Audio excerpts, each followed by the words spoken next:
Hate to break it to you, but here are 7 signs that she's just not that into you. Y'all ready? Let's get into it, family. Number 1, she changes or cancels plans on multiple occasions at the last minute. She seems to constantly be flaking on the plans that she makes with you. Number 2, she actively avoids physical contact. Number 3, her body language is closed off. Number 4, she avoids topics that discuss commitment or any type of future planning with you. She also avoids conversations that are beyond the surface level. Number 5, the conversation feels forced. Number 6, she doesn't make much eye contact. And number 7, you're making significantly more of an effort than she is to make this thing go. Hate to break it to you, but ladies and gentlemen, and lady friends, it is that time. Welcome to the men's table. Tonight, we are talking about a sentence that has saved men thousands of dollars, years of confusion, and at least 3 embarrassing poems written at 2:17 in the morning. She's just not that into you. So let me make something clear before the internet's professional misunderstanding starts to kick in and start to clock in for work. This ain't a woman bashing episode. This is not a black woman bashing episode. I think you're muted. Oh, I'm muted? Am I muted? Or is it me? I think it's you. You hear him? No, I'm not muted. Can you hear me? Yeah, no, can you hear me? Give me a second. It's me. Let me make sure my it's you. Mic access is activated. Look at this. Look at this. Everybody can hear me, right? Yeah, everybody can hear you. Can you hear me? Testing 1, 2, 3. Can everybody hear me? Yes, Okay, Negro. good. Yes. Can you hear me? Yeah, I hear you just fine. Okay, cool. Well, damn. So it's Darwin. It's always Darwin. All right. So again, let me make this clear before the internet's professional misunderstanding committee starts to run up in here. All right. This is not a woman bashing episode. This is not a black woman bashing episode. This is not a men good, women bad conversation, because that's intellectually lazy. And let's face it, we don't do that. It's also emotionally childish and frankly beneath the table. Tonight's about behavior, because sometimes a woman likes you. Sometimes a woman loves you. Sometimes she's just genuinely interested in who you are, how you think, what you value, and where you're going. And then sometimes, sir, she likes your car. She likes your access. She likes your attention. She likes the restaurants. She likes the bill being handled. She likes that emergency cash app. She likes the trips. She likes the fact that you answer every text like you're applying for a federal grant. But she does not like you. Ladies and gentlemen, that's what we're talking about tonight. And of course, I'd like to welcome everybody to the men's table. Our good brother Jeff St. James is out doing his Jeff St. James thing, but the rest of the Jacksons are here. Mumia, what's up, good brother? Let the people know who you are, what you have going on, and what we doing. Hey, what's going on, man? Dave, how you feeling, man? Good, bro. Can you hear me? Yes, sir. You got a delay, but yeah, I can hear you. For whatever reason, I'm having trouble hearing you on my end. But in any event, I want to welcome everybody to the show. Jeff had to take a night off, and I'm glad to be here along with my brothers, Dave and Darwin. We're going to have a good discussion tonight. Yes, sir. Darwin, can you hear me now, bro? Yes, I can hear you now. Okay. Yes, sir. Say hello to the people. What's going on? Yeah. What's going on, people? Household name. Shouldn't have to let y'all know who I am, just like Obsidian and my man Dave. Although those guys are probably bigger than me. As far as fame-wise, not in the other areas. Anyways. Yeah, we know you. We in the gym. We know you in the gym. Yeah. My guy Jeff couldn't make it. Shout out to him. We're gonna hold it down while he's gone. You know, he's getting his colonoscopy done. No, I'm just kidding. Get that propofol. No. Yeah, but glad to be here. Absolutely. And as always, Darwin has bought snacks. This is the part that I think a lot of folks just don't want to hear. A lot of men would rather be used than be alone. I said it. Some men are so hungry to be chosen that they'll accept being tolerated and call it love. What does CGA say? men are in love, women are in business. So tonight we're going to have a real good conversation. We're going to talk about some viral clips, dating show moments, provider culture, princess treatment, impossible checklists, and the difference between a woman having standards and a woman treating a man like a subscription service with facial hair. So, Mumia, I would love to know how you feel about tonight's topic. You know, she's just not that into you. The advent of provider culture and what you think we're up against. And by the way, before you go, I want to let everybody in the chat know, make sure you share this out to at least 10 people. And feel free, if you want your comment read or reacted to hit that super chat. It don't take much, and we're kicking it off already. It looks like we have ourselves our first super chat of the night. DB Smooth with the $2 super chat said, Ravens gonna be ass this year. Good evening, men's table. Is there a year where the Ravens aren't ass? First of all, they probably said that because I saw the Ravens stuff in the background. I'm at my in-laws. I am not a Ravens fan, so don't even try to play with me. I'm a Cowboys fan. Yeah. That's even worse. It's even worse. It's even worse. Your in-laws are looking that much better right now. Anyway, Mumia, you were saying, bro?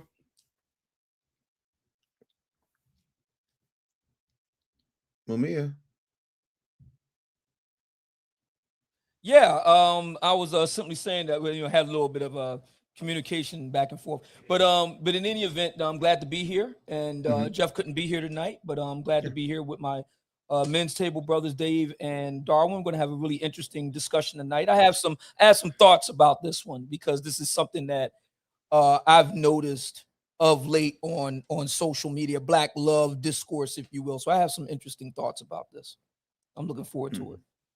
All right. Well, listen, man, I definitely want to go over a couple of things. If she smiles only when you spend, only calls when she needs, or only respects you when you perform, or only shows you affection after you provide something, that might not be attraction, homeboy. That might be customer service with a condom. And you, my brother, might be the unpaid employee of the month. I'm just saying. So let's get into it. There is a clip I have been dying to get you fellas to react to. Y'all let me know what you think when you see this, and then we will then have the conversation about what it looks like. Let's see here. Let's get this up.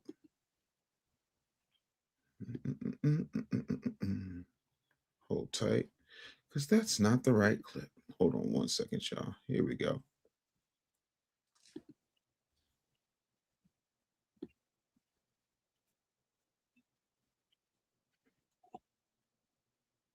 We'll take 1 second, because of course everything goes wrong. Here we go.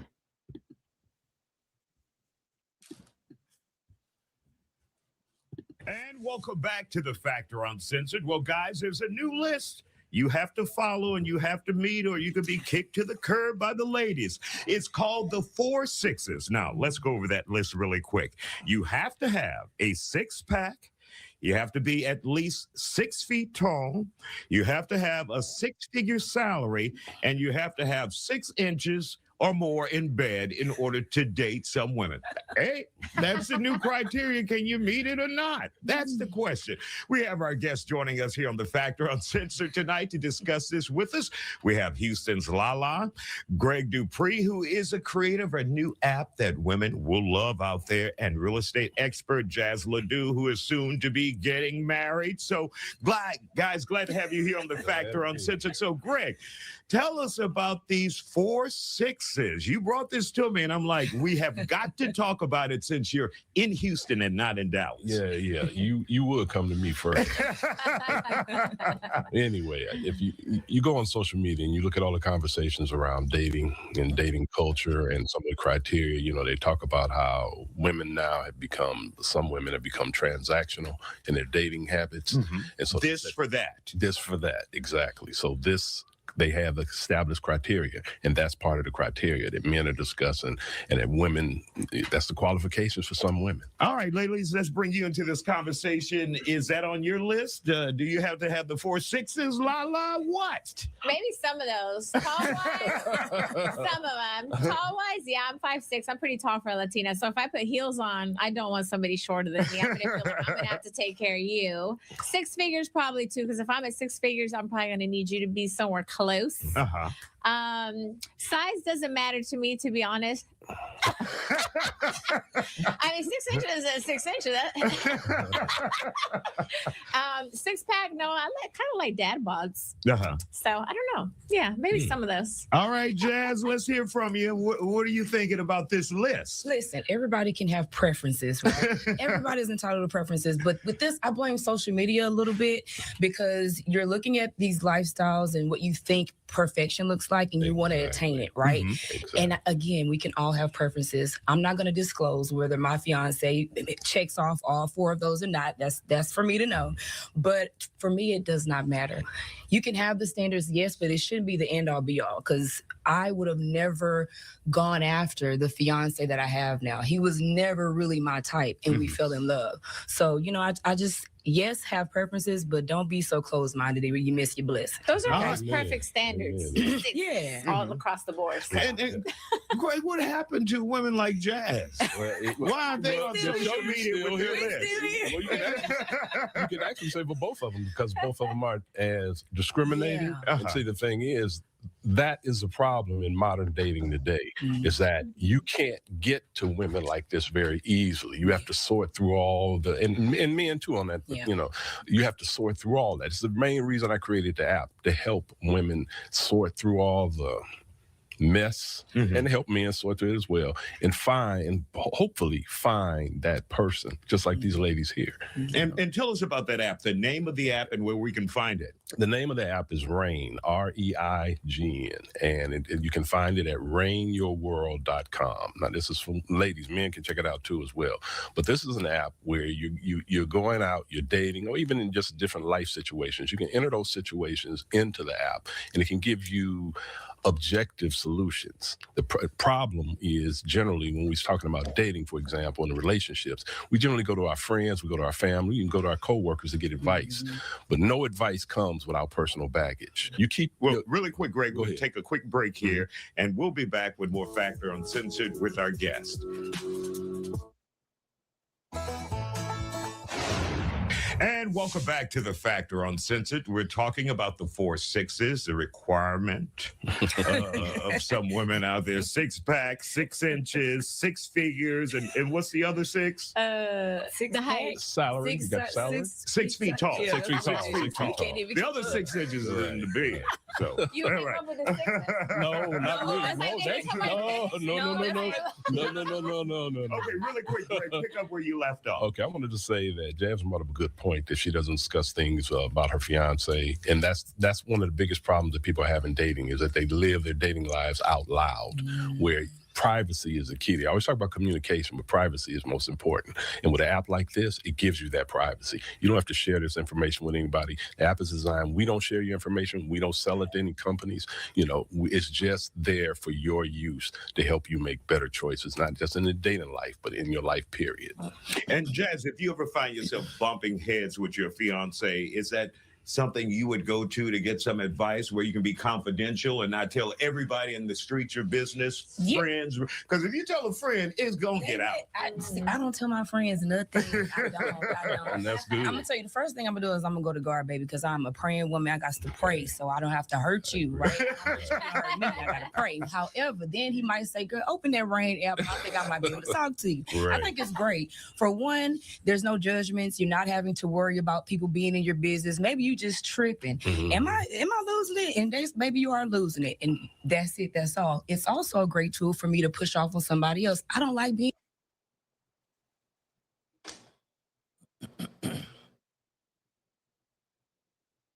I think we got the gist, but the 4 6s, Mumia, what are your thoughts?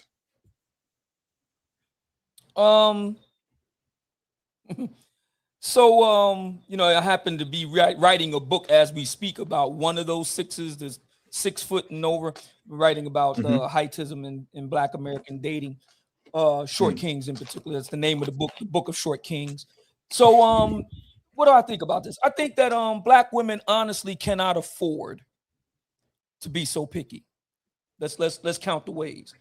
They're the most divorced group of women in the country. They're the least married group of women in the country. They're the most baby mama group of women, Black women in the country. They hold the most school debt of women in the country, around 35 to 40,000 on the average. And we can just go down the line from there. Black women consume more public assistance than other groups of women, et cetera, et cetera. They have fewer assets, fewer fixed assets, fewer liquid assets. I mean, we just go right on down the line. So when you really like just do a straight cost benefit and be ruthless with it, just looking at the numbers, the vast majority, there's some notable exceptions, but the vast majority of Black women, this 4 6s or 3 6s discussion, you can't afford it. Literally. That's a luxury you can't afford. I can dig it. Darwin, your thoughts? So my thoughts is I think this is basically women laying out the cost to cooperate. I think historically there's some things that transpired in the dating culture, dating climate between men and women, and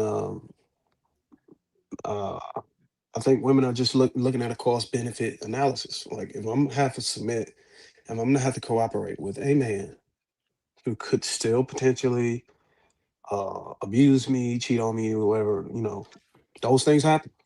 At least let me raise the bar so that I can increase the level of tolerance I'm willing to deal with.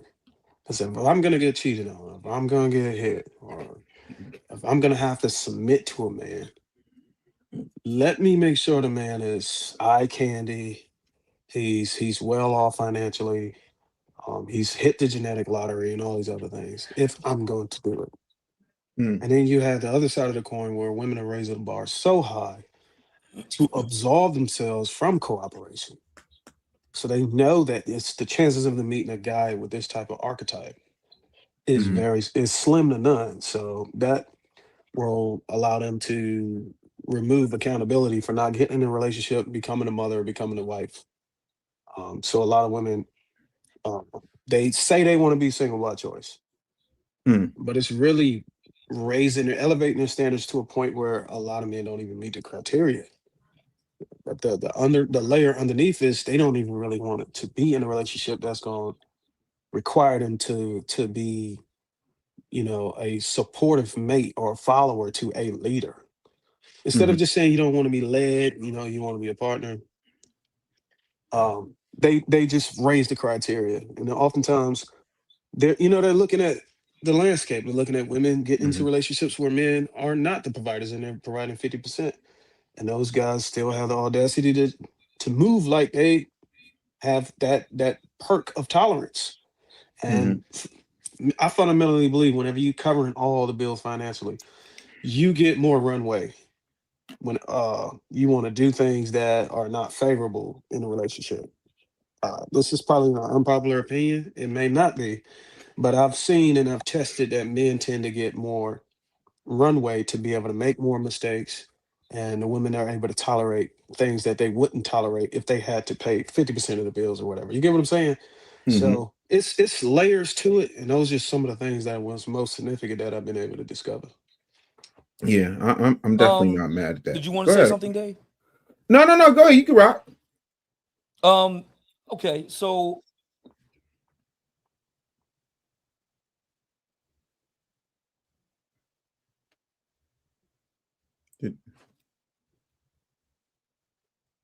Go ahead, Mamiya.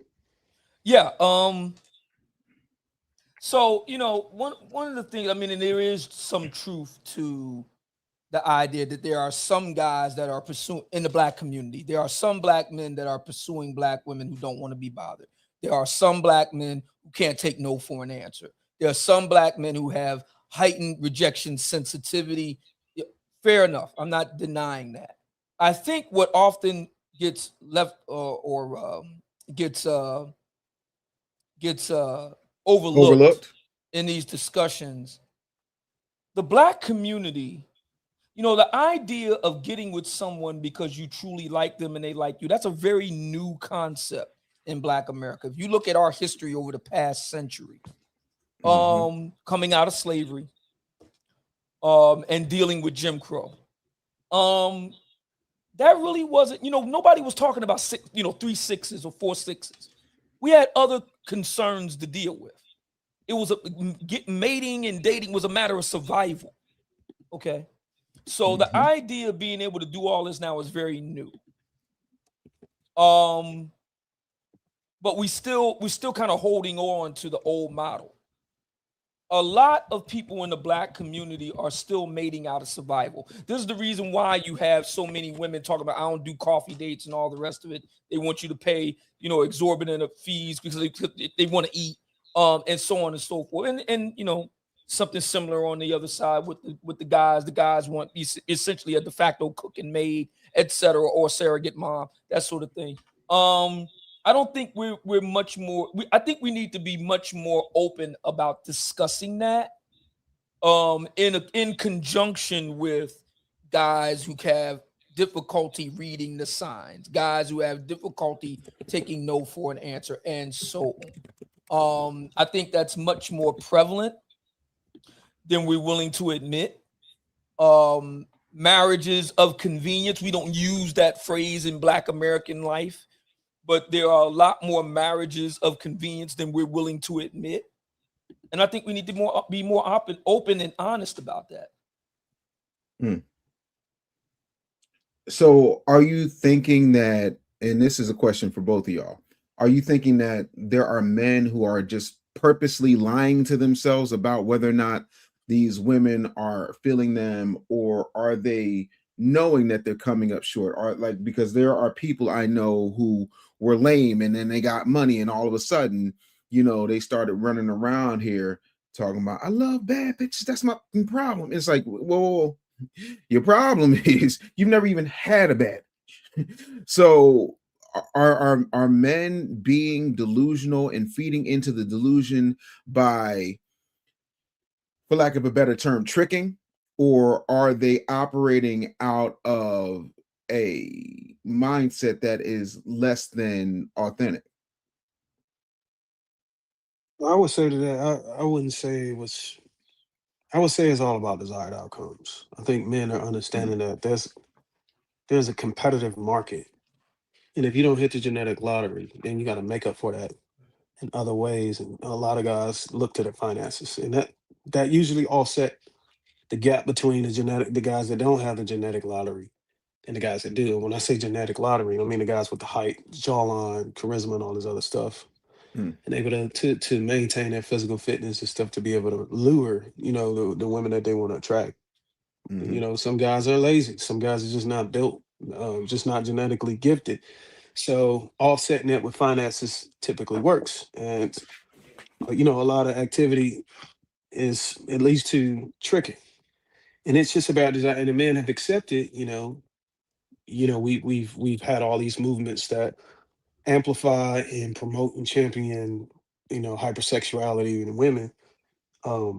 So how dare you, try to shame me or get on me about, spending a little money on some buns. And there's totally nothing wrong with that. So I don't think it's delusion. I think it's just accepting how the culture and the dating climate has evolved over time, and it's just realizing that you don't make the rules. It's really not. You can do the game is the game. Get in where you fit in. If you haven't hit the genetic lottery, you got to show up in other ways. A lot of guys are showing up with their money, and the money is able to get them the desired outcomes. Let me ask you something. I don't think this is something that's unique to a subset of Black men. I think the Black community overall is delusional. I just got finished talking about marriages of convenience and stuff like that. A lot of Black Americans today, like I said, mating in the past for us was about matters of survival and necessity. So now we're in a period where it's all about performance on both sides. Black women want a performance. I don't know if anybody here has ever been to the Universal Circus. I'm a big fan of the circus. I always loved the circus ever since I was a kid. Every year for my birthday, if the Universal Circus comes through Philly, I'm at the Universal Circus. It reminds me a lot of black dating is a lot like the Universe Soul Circus. You go and see a great show, they put on a tremendous show, and then you go home. That's it. The show is over and you go home. There's really no emphasis on actual relationships because actual relationships are boring.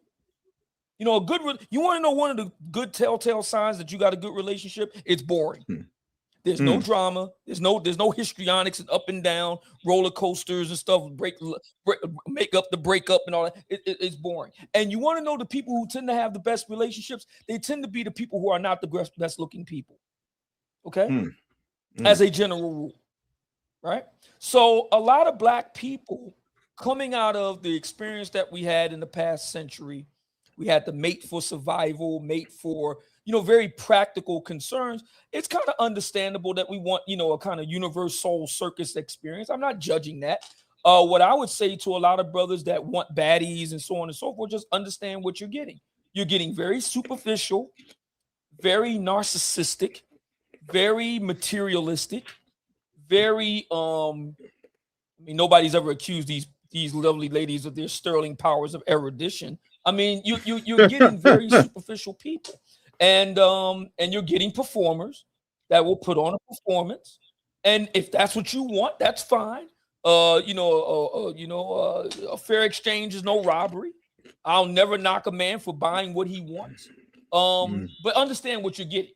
I think the problem for some brothers comes in when they go that route, and then they expect her to transform into Betty Crocker, a happy homemaker. It doesn't work that way, brother. You have to, and men understand this intuitively. You kind of, we're a lot better with trade-offs than the ladies are, generally speaking. But for the brothers that, because they do exist. Oh, and by the way, studies have shown that as a man rises in life, his standards in women rise in life. This is the reason why, you have to start a wife, trophy wife. That's a very real thing scientifically. So again, I'm not judging that. What I'm saying to those brothers, just understand what you're getting. Don't expect her to be happy home. And the old adage, you can't make a hoe into a housewife. You want to hoes don't act right. That has all the affect of the glam and the city girl and all that. That's fine. Just don't expect her to transform into wifey. That's all.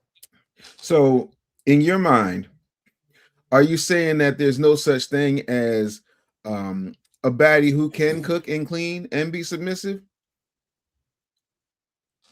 I would say they're few and far between. I mean, let's turn it around. How many brothers? I mean, a lot of ladies like I can't think of his real name, but the actor from that TV show Ghost, right? So a lot of sisters like that type of affect, the rough and ready brother in the street who can look good in the Brooks Brothers suit and running things in corporate. Do they exist? Tupac. Yes. Are they very rare? Yes.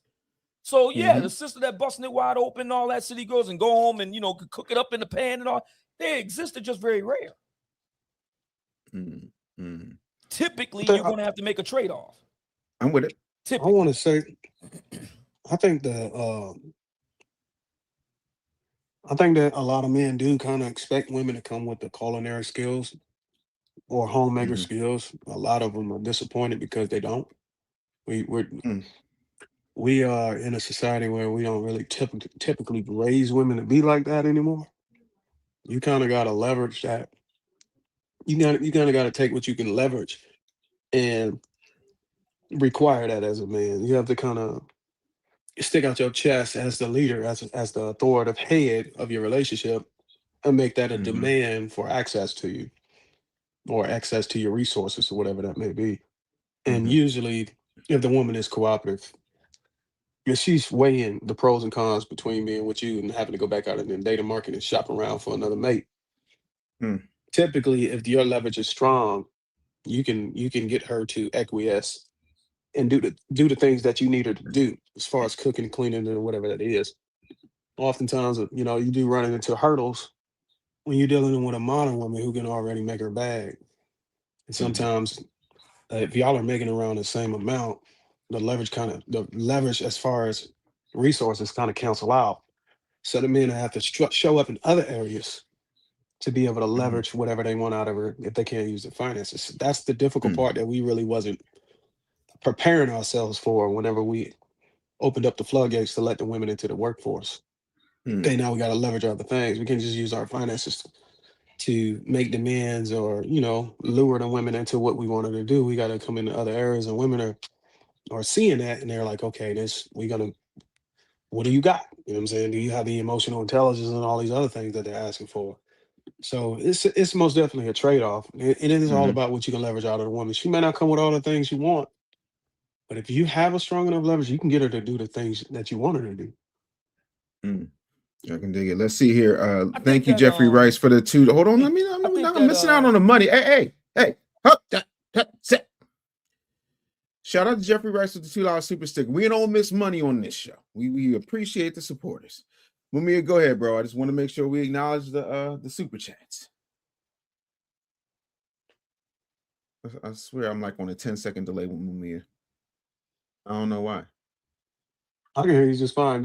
You can go, Mumia. Okay, so yeah, I think that the point that Darwin just made about, because that's a very popular talking in America broadly, but within Black America as well. The idea that times have changed and the guys got to keep up. And I'm not going to disagree with that point, but what I will say is it's kind of cruel to kind of switch it up on brothers. When Black men have been hearing about the money thing for so long, and now all of a sudden we do this abrupt 180 into, emotional, intelligence territory, and I have my own issues with that, and all this other stuff.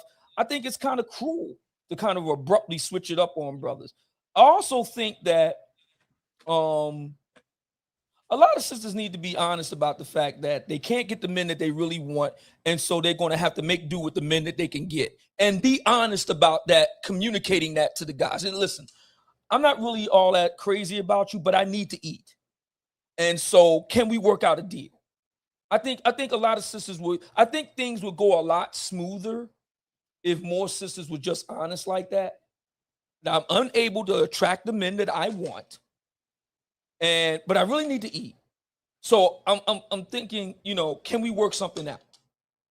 And give the brothers the right to choose. I think a lot of the friction that comes from this is that a lot of guys aren't being given the choice to choose up front. And that requires a degree of self-awareness and honesty on the part of a lot of sisters. That's what it requires. It requires them to be self-aware, and it requires them to be honest. And it requires them to have a degree of courage too, because most brothers, a lot of Black men are not pragmatists. A lot of Black men are not ruthless pragmatists. They're romantics. They want somebody that loves the old song by the late great Heavy D. I want somebody to love me and want me for me. A lot of brothers are like that. So if a brother knows going in that the sister don't really dig them like that, they just need them, most brothers are going to tip on out. So a lot of sisters don't say that because they know that. So now they're being deceitful, and now they're being cowards. And I don't know about any other brother, because I'm not a coward, and I'm not deceitful. I'm honest to a fault, brutally so. So I expect the sister to be honest with me. So if she can't be honest with me, I don't want nothing to do with it. I don't care how she look. I don't care how fat that ass is. I don't care. If she can't be honest with me and courageous and stand on what she's about, come hell or high water, I want nothing to do with her. And I think a lot of sisters deep down, if they really was honest about a lot of these guys that they're dealing with, they know that once they put that out there, those guys are going to walk. And they know it. So have you been yourself, Mumia, have you been in a situation where as though you've had a conversation like, hey, you don't like me like that, that's cool. Let's make a deal. Have you actually done the thing that you're expecting men to do?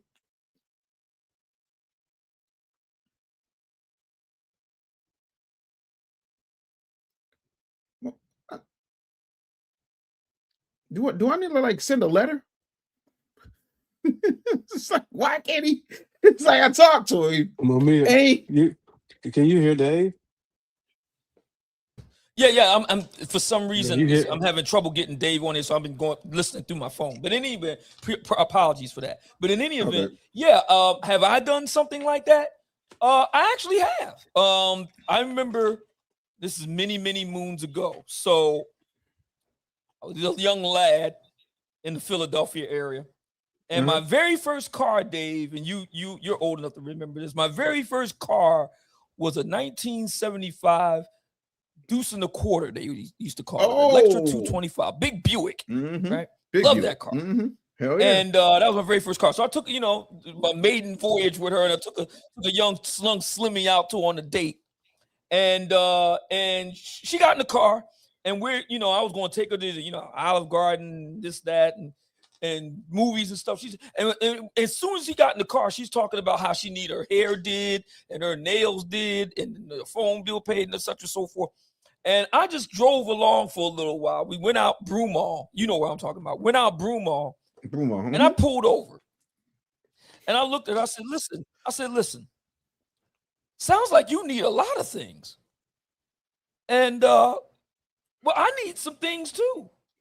And so I was thinking, listen, I was going to take you to movies and this and that. But listen, I'll tell you what, since you really need a lot of things and I need something too, I'll tell you what I'm going to do. Instead of that, I'm just going to give you this money and you're going to slurp on this knob. And I started reclining, that Buick has got all power, everything, power seats, and electric seats. So I started reclining the seat back and undoing my buckle. And she said, what are you doing? I said, well, you need something and I need something. I'm willing, listen, I will give you the money. Nobody needs to know what we did. As far as that, to the world at large, we went out and had a great time. But you need something and I need something. So I tell you what I'm going to do. I'm going to give you this money and I'm going to pull out this knob. We're going to get to work. She said, well, wait a minute. I want to go home. I said, okay, all right. All power. I mean, that Buick was great, man. I didn't have to reach over and pop the lock. I just sat right there on the console. Boop. Doors open. You're free to go. She said, you're not going to drive me home? I said, you're not going to slob on this knob? She got out my car and she walked her ass from Broomall, wherever she did. She got the hell out of my car. See, that's what I'm talking about, brothers. For the sisters that right off the rip start dry, they didn't call it that back then. Today they call it dry begging. You start dry begging with me, I'm like, okay, well, I need something too. Because a fair exchange is no robbery. We can do this. We got a big old car right here. I'm a little guy. I'm only 5'7". That Buick, I had to sit on a phone book so I could see over the hood. So I mean, it's a big car. So listen, we can do what we do right here. You give you the money. It is what it is. She didn't want to do that, so you gotta get up my car, man. So in your mind, you gotta get out. Or and she in got out. She anybody's mind, made her way back. I don't know how she got back home. She ain't got to go home, but she got to get the hell out of here. So that's how we did that. Wow. My question to both of you, Darren, I'll ask you this. Do you consider women who want provider males a modern form of prostitution? No, I don't think that's prostitution. I fundamentally believe men are supposed to be providers. They're supposed to be providers and protectors. And women are supposed to be supporters and nurturers. So I don't call them 3 or 4 as prostitutes like that. I have heard it coined and trend around the state spaces, especially on TikTok. And I think the more men are able to freely attach prostitution to a woman who wants a provider, it creates a trend that absolves them from having to be a provider. That fundamental thing, I believe whenever, if you look back at the first marriage or the first relationship, that if you are of the faith, Adam had everything. He had the sun, the moon, the stars, the earth, the animals, the sea, the land, whatever. He had everything before there was a woman. When a woman came, she didn't even come by herself. She actually came from his rib. Right. She didn't have nothing. She just came empty. Whatever aesthetic she had, whatever natural organic attraction or beauty she had, that was what she came with. I think nowadays guys are doing away with that, and they actually want the woman to come with something. They want a woman to come with half of the earth, half of the moon, half of the sun, half of the stars. And I think that's the game. And that's causing a lot of friction because I believe it's unnatural. So yeah, I don't attach prostitute to that, because if you would do that, and essentially you would also call Eve the first prostitute. And I'll yield. All right. Well, So you when know, go my ahead, take Mumia. on this is very simple. My take is very simple. All women are in the economics of human mating. All women are for sale. From one night stands and weekend flings to I do and beyond and everything in between. All women are for sale. All women have a price. The only question really, and I'm talking about it from an evolutionary standpoint, evolutionary psychology, human mating, science of human mating. All women have a price. And we see this in the mammalian animal kingdom as well. My only thing, what I say to brothers is really, there's only really two questions here. One, what's her price? And two, is she worth it? And the only person that can decide that is the brother in question. They get to decide is her going price, whatever that may be, marriage, relationship, whatever, dry begging, whatever that price is, and whether she's worth it. That's something each man gets to decide. This is what I always say to brothers, that you have a lot more power than you especially my non-select brothers. You have a lot more power than you think, because you get to determine who eats good and who don't. I want to look in the camera.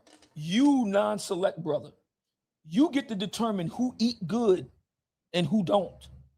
Okay? Because when you go to a lot of these restaurants, you can count on one hand how many sisters you see in there. You go to Ocean Prime, Eddie V's, Ruth Chris and Fogo the Child and all the rest of it. You can count on one hand. I've been there many times. You can count on one hand how many sisters you see up in there eating good. Okay? So you get to decide who eat good. You get to decide who go to the Cash Bar. You get to decide who get a nice bottle of perfume or get a nice frilly frock. You get to decide that, black man. You get to pick. And you should be very, very picky about who gets to do that. So, Can I my add thing, one more thing? Oh, go yeah, ahead. go My ahead. bad. No, you good, bro. I was always going to add to that provider thing is, I think for men, I think they need to be aware. I don't think, especially black men, I don't think they're aware of the relationship dynamic that is set by default if they do require the woman to work and pay significant bills. And I think I framed this scenario before on a previous conversation on a men's table. Yeah, I fundamentally believe, and I always start off with that. So I don't want to project, any standards or beliefs on anybody. But I fundamentally believe that when a woman is working and a woman has a boss, when it has a career, she don't submit to you. The hierarchy changes. It's her boss, then it's you. And I like to use the scenario of if a woman is at work and you call her to come home for whatever case or that reason that may be, she always, I would say 9 times out, I want to say 10 out of 10, but people always try to argue an exception. I work for myself. But 9 times out of 10, she's going to ask her boss. She's going to need approval from her boss to be able to be summoned to you or come to you on your command. And it doesn't work that way the other way around. If the boss called her while she was at home with you, if he calls, she has to come in to work. And she does not have to ask. She does not tell her boss, hey, let me ask my husband to see if he approved. It doesn't work that way. So the approving hierarchy or the authority is her boss, then it's you, then it's her, and then it's the kids. And for me, specifically, that don't work for me. I need full cooperation from my woman. I typically don't have my woman calling nobody else a boss. If I did have my woman work, and I think we had this conversation before, Dave, she would work for me on the family name, not 100%. not Williamson, not Stokes. That's another family generation or race or generational wealth that's being poured into typically white races within their kids. And our kids ain't getting none of that because we're not working for our own. And our yield. Yeah, no, I'm with you on that. Yeah, but my whole thing, I'm gonna kill this man. No, I think for me, the whole provider thing should be reserved for your wife.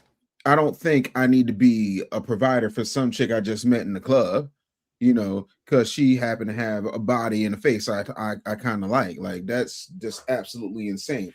you know, like these chicks are running around here like little orphan Annie, and they think that any dude is automatically Daddy Warbucks, and that's not how it goes. You need to take your ass back to Miss Hannigan and enjoy your hard knock life. I'm not here to start performing husband duties when you don't even know how to work an air fryer. Like, absolutely not. That to me is just insane, because if you're putting every woman on the level of a wife, then there's no need to wife any woman on any level. There has to be something completely reserved for the woman who you give your last name, your time, your energy, your seed, and your resources. Am I tripping here? Should there be a distinct line between the two? Yeah. Yeah. Hold on. What was that question again? What was the question? My question is, isn't like this notion that, you know, some chick you meet in a bar or some chick you just meet out and about wants you to start providing from day one, and it's like, you're not my wife. It does not make any sense to put somebody on a wife level who is not your wife. Like that, to me, providing for everybody means that there's no point in marriage, because there's nothing outside of the marriage. I think when a woman is, it's obviously the woman that's making that demand that you've met recently on a night out. I think we can kind of put those women in the tricking category, right? I don't see two women that's wanting a long-term relationship and trying to build and trying to grow and trying to blossom into something that where y'all can build a family. Is upfront asking for the bills to be paid. I think at that case, I think she's inviting transactional experience, and that's that by way of just exchanging sex for the bills. Those are the women that I would categorize as a prostitute. So there is a line that you draw between that. And if the desired outcome, again, if the desired outcome is to get laid,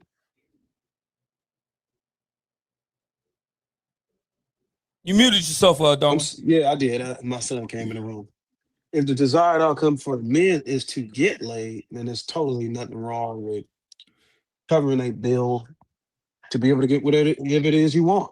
Your price is too steep and you can't afford it, you just keep on moving on. In this nation, in America, in America, we've proven that the cost fluctuates based on a woman's intrinsic value or her perceived value in the market. You know, you see, I think the closer you get to the 7s, 8s, and 9s and 10s, the likelihood of them requiring, you know, a steeper amount of resources in exchange for whatever it is outcome you want increases versus women that are 2s, 3s, or, you know, slack jaw North American big bags. I would argue that a lot of those are willing to sometimes pay you for your time and services, or it kind of cancels out because the likelihood of them getting any experience is very low based off of their aesthetics. So you have that. Yeah, I think that I think that I agree with you, Dave, that you know, there's been something to be said for some men out there in the Black community that want wifely treatment without actually getting a wife. I'll concede that. But it's never discussed the other way around, and I'm glad that you brought this up. That there are Black women that want to be, you know, getting, you know, husband treatment without actually getting a husband. Now, if you want a man to provide for you and all, okay, great, then get married, and you don't have to worry about that no more. But there are some, I'm not saying all, but there are some sisters who want to get that from a man without actually having to do that. And again, this goes back to what I was saying before about this tendency on the part of Black Americans to, you know, kind of date out of necessity that's so ingrained in us, to where both the men and the women are having a hard time adjusting to the fact that it ain't about that no more. It's about dating somebody that actually likes you and that you actually like. And I think one of the other things that we don't want to admit is that there aren't a whole lot of likable people in Black America. Black Americans are not very likable people. We're very caustic and very and very crass and often mean. And to be fair, this is on both sides. So you know, back in the day, you kind of had to put up with a shrew, or you had to put up with an asshole. Today, you don't have to put up with a shrew, and you don't have to put up with an asshole. And I think that's something that we need to talk about. Yeah, I'm definitely not mad at that. Now, before we go any further, I want to get you guys' reaction to this particular clip. I saw this and I said, is this a thing now where folks are really starting to believe this? I've heard B. Simone and other people say this, but I want to see this clip and then get your reaction to it. Also, let me know what you think in the super chats. Make sure that you are liking the channel wherever you're watching it. Make sure you're subscribing. Hit that notification bell so you don't miss when the men's table goes live. Follow each one of these gentlemen on their own platforms. And then, of course, make sure you're sharing and hitting that super chat. Let's rock and roll. Let's see what we got here. The dating world is on shaky ground. We ask if this next dating rule is doing too damn much, saying no to hard-working guys with regular jobs. We're talking about 9 to 5. Check out this viral clip with a woman explaining why her man having a 9 to 5 is a no-go. I'm not messing with a dude that got a job. I'm sorry. And I don't have nothing against people with jobs, but it's just that I haven't had a job since I was 17. So every dude that I have messed with has always been jealous of me. What's going to happen when I tell you that me and my friends, we about to go to Miami. It's Thursday. We leaving tomorrow at 8 a.m.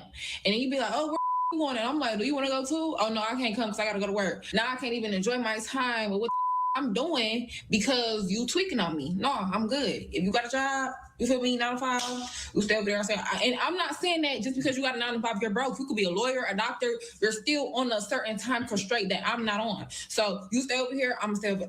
You stay over there, I'm stay over here. Now, is this a smart backup plan? We want to hear from you as well. Shoot us a text at 713-581-9914. Joining us in the studio to talk about this, matchmaker and dating coach Juanita Brown. And the single folk are here, Bevan Biggers, Paige J, Quincy Guidry, and the biggest. Glad to have you. What's the face for? I'm not single anymore. Okay, all right. Correction. Yeah. She's no longer single, off the market. But your thoughts about what we just heard, Bevan? I was like, okay, she might be doing too much, but that's her preference. You know what I'm saying? Like if she wants a bum, I mean, if she wants a person that's not on a schedule, then that's her preference. But for me, I mean, mine are like no life or death allergies and no small penises. There you go. All right, the biggest. Let me speak on it, Isaiah. I don't think this is a good source that we listening to anyway. Yeah. She don't look like she got it all together anyway. I understand you've been grinding since you were 17, no job, yeah. But if real business owners know business goes up and down, it fluctuates, and it's an uphill battle. Why would you not want a man with consistent cash flow, consistent money, stability, health insurance, all these great things, retirement? Why would you not want that? Our women always say we want stability, consistency, and all that. She just crossed out all the good men when she said that. So and it could be out of her face. Like I don't want to do that's always in my face. Go to work. Yeah, that's crazy. Yeah, go to work. So if you broke and ain't got a job, you're the man for her. For real. Yeah. What does she do for a living? Yeah. She didn't say what she did. Exactly. She said I looked at just sell hair. Oh, okay. She said, I ain't gonna say that's all she do, but I know she sell hair. I don't know what else she doing. She does what? She does what? She sells hair, like bundles and things. Okay, got it. Okay. Yeah, you know. All right, Quincy, don't slow us down. I'm with the biggest on that, man. Consider the source, you know what I'm saying? Because I got a 9 to 5, but I got comp time, I got vacation time. All you gotta do is let me know where we're going and when we're gonna be there. We gone. Now, if she talking about paying for it, she ain't said nothing about paying for it. Is it coming out of my pocket? I mean, come on now. Either way it go, we can still make it happen, you know? But like I say, these unrealistic expectations are completely astronomically crazy because I had a young lady tell me, she say, my kisses aren't passionate because they don't make a sound. I ain't gonna need sound effects. You know what I mean? You do that for the little babies. All right, Paige. I definitely agree with the guys on the stability end of it. And if you want an entrepreneur, that's not 9 to 5. That can be all day, sun up to sundown. Like when you're an entrepreneur, you never stop working, you never stop grinding. And like the biggest said, it's some ups and it's some downs. Today you up, tomorrow you broke. You know, when you're in entrepreneurship, and I understand saying, like I've always was told, 3 Sean's: occupation, transportation, habitation. So that means you have to have your own you have to have a vehicle, you have to have a home, you have to have a job. Those are reasonable boundaries. But saying I don't want a man with 9 to 5, you definitely casting out at least 90% of the men.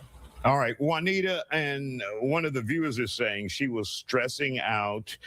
I've been saying that over a decade. A lot of women don't respect a man with a job anymore. Your thoughts about that? So as a matchmaker, when I see videos like that, that's usually rage bait. You know, they make money from getting all these views, getting people all riled up. And then when it comes to finding a man at work, you know, what are you looking for in your lifetime?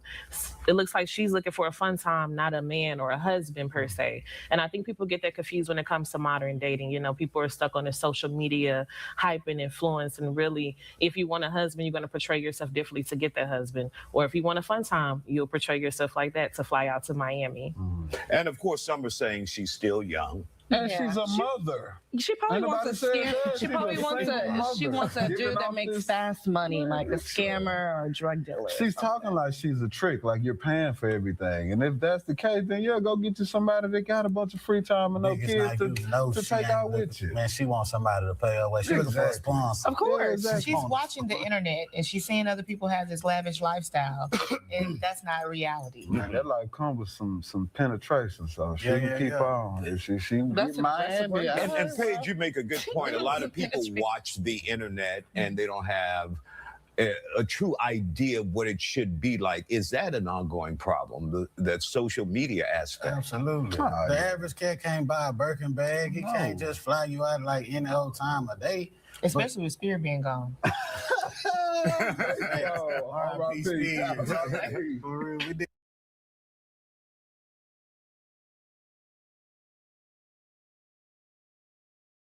I'm really curious to hear your thoughts, Darwin. What do you think, bro? I disagree with all the people who responded. I don't think that she was trying to get a drug dealer. I think it's a particular archetype of man that could fit the, you know, being able to be in control of his hours. I think she's well aware that she shrunk down her options, and I think she intentionally did that because she stated that the time she has to be able to go out and do things, she kind of want the man to match that. And I think if you just focus on what she said, and you might be able to understand why a guy works from 9 to 5, who is of course restricted to being able to make his own hours and set his own time, wouldn't be compatible for the lifestyle that she desires. Mhm. So there's plenty of guys out there that can do that. Guys who are self-employed who make that. I don't agree with a woman who said that entrepreneur is always on the clock. I mean, I think I've run into so many. I think I have more friends that are self-employed or entrepreneurs that can set their own hours. At any Right. given time, they can go to Hawaii, they can be in Dubai, they can be whatever the hell they want. So I don't know Mhm. why she made that statement. And a 9 to 5 guy is just not going to be able to live up to that what is it called, spontaneity or whatever. Yeah. Being Yeah. is not going to be, and I think she's well aware of that's the reason why she made the case that she couldn't be with him. She probably Mhm. tried it in the past. She wanted to go somewhere, she couldn't because he didn't have either the time or the paid time off. Is wasn't able to do it. And then Yeah. they made the claim that you know, I'm gonna have to pay for it all. I think she articulated that if I'm, you know, scheduling a flight or I'm going down to Miami for the weekend and stuff, and I'm calling you and say, hey, look, can you come down here with me or let's go? I think she's making it clear that she's already funding her own lifestyle. And she's not necessarily requiring a man to not only have to set his hours, but also pay for her lifestyle. She sounds like she says she's been doing it ever since she was 17. Right. So that's all I hear. And I don't like to try to jump to conclusions Mhm. and make up stuff like a lot of those people who responded. I kind of like to just take what she said and just work with that. And I think oftentimes that's where we get it wrong. We try to jump to a conclusion that she is a tricking, that she is a hoe, and all this other stuff. We don't know that. You know, we don't know that. So let's just stick with what she say. But I'm interested to hear what Ali got to say about that. Yeah, I think that she's made the right choice. I think she needs to stick to guys who, you know, are like herself. A brother that's stable can't, you know, work with somebody like that. You know, she makes a point. You know, if you got a stable, you know, if you're a professional, if you're a corporate guy, if you're, you know, a lawyer, you have to go to court. I mean, et cetera, et cetera. You know, you're in the blue collar lane, and you have regimented hours, and you just don't have time to be, picking up and going here, picking up and going there. She needs to get with a nomad brother, get with a digital nomad type. And that'll work out better for her. So I really don't have a problem with what she said. I think, there's this idea among a lot of black men, and you said this earlier, Dave. There are brothers that are kind of pressed. They'll never admit it, but there are brothers that are kind of pressed about being alone. Listen, you need to look at life like the universe has spared you. The gods have spared you all this misery. You have dodged a bullet.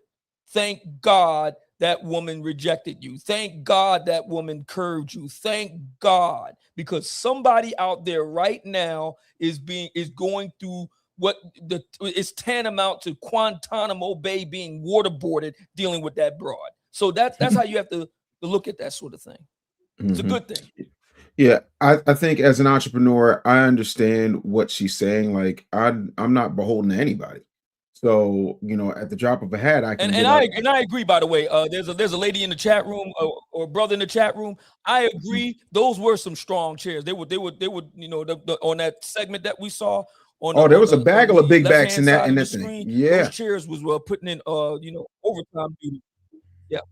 Yeah, them chairs. They were doing the Superman thing, holding up, Krypton. You know what I mean? So yeah.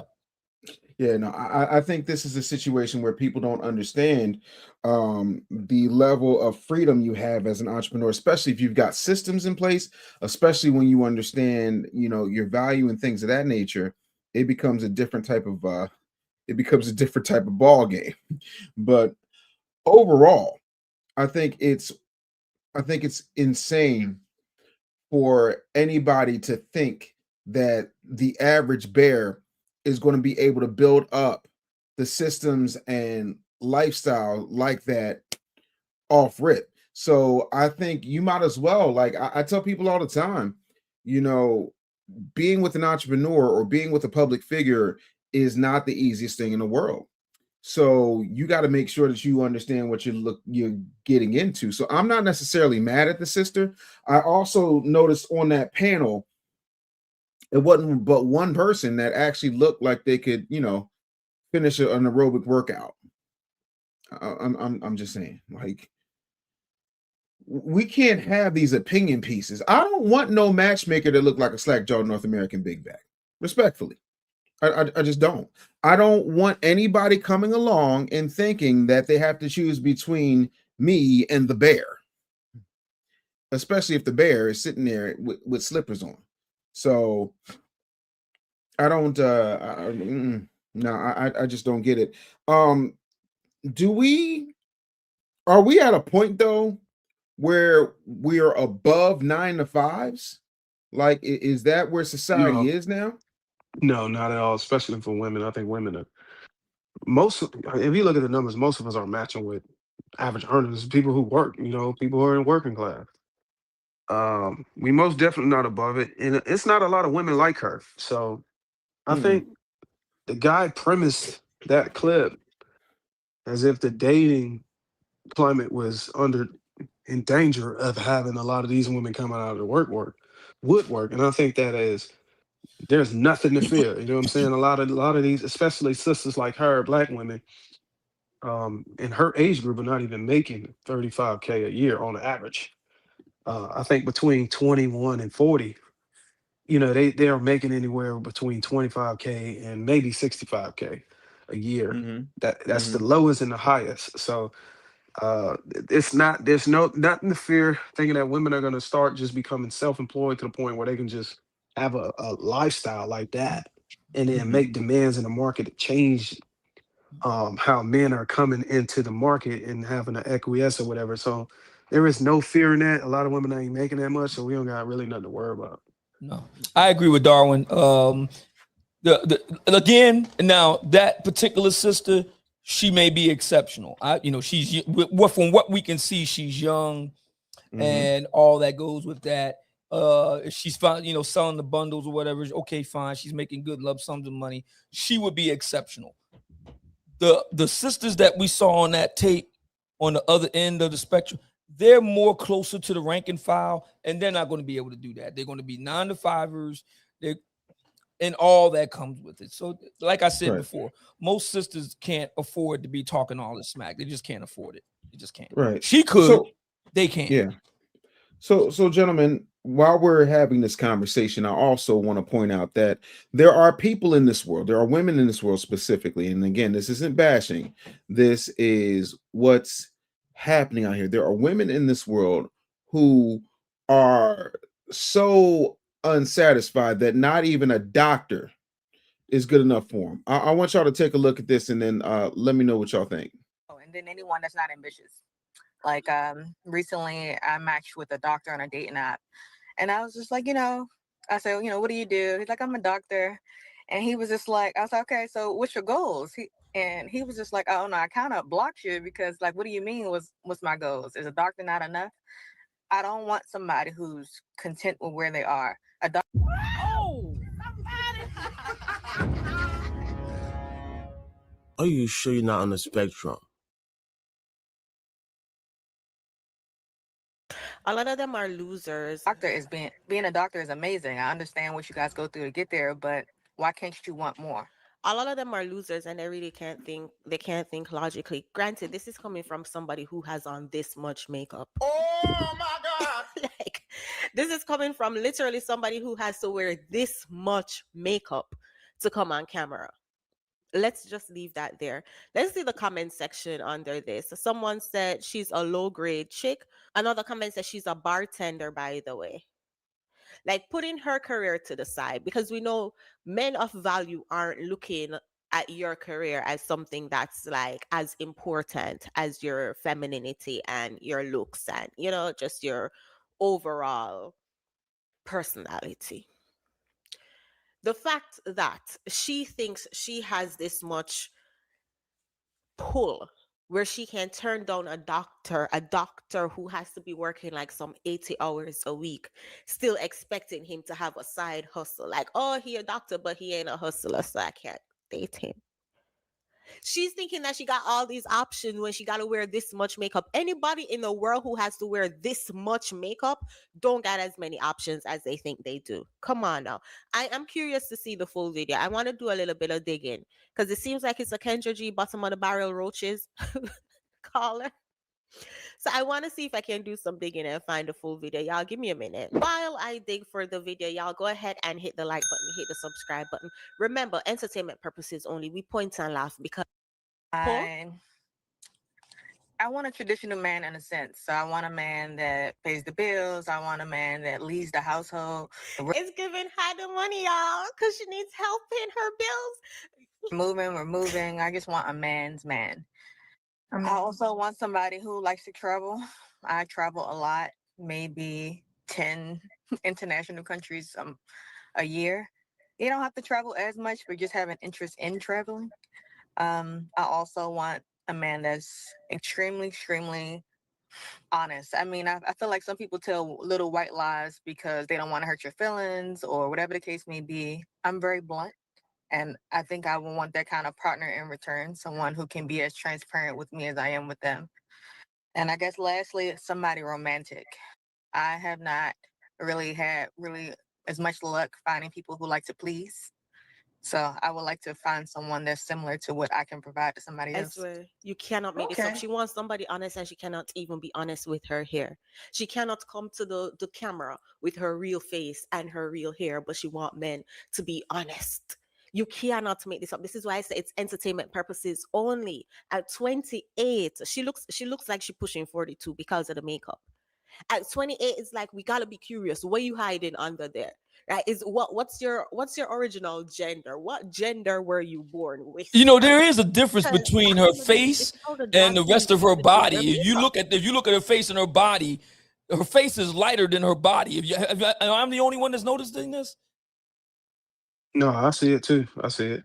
I mean, the juxtaposition there is kind of like striking there. Yes, it's like she Michael Jackson down here, but she like Luther Vandross down here. That's what I was thinking. Yeah, there's kind of wacko jacko happening there. Hey, we don't do Michael slander on this channel. But no, it's insane, man. And my whole thing is, we're at a point now where these chicks are really valuing themselves to a point where a dude being a doctor, yeah, I'm not happy if that's where you are.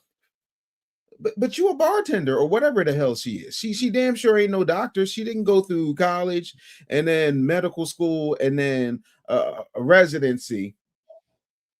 But she's talking about that him being, I don't want anybody who's satisfied where they are. So if he was the president, you'd be like, you know what? You're not emperor.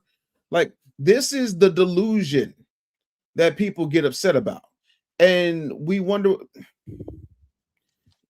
why Mika in here? Why Mika say she need to go to makeup class? These comments are diabolical. Somebody says she two-tone. I cannot. But why do they have this inflated sense of value, whereas though a doctor's not good enough? Bruiser, talk to me. I think sometimes we just gonna have to call women lies at this point. There's no whenever you can't really put together logic in what somebody's saying, you just gotta know that they're being deceptive. You just gotta stamp it as being deceptive until you get more information. The woman is lying, and she knows good and damn well that the standards or the expectations for the man she want is just she's not gonna be able to pull that off. Um, I think a lot of women's criteria of such nature is designed to keep them single. Like what I think in Kevin Samuels' word, women like her die alone. Like she's gonna be alone.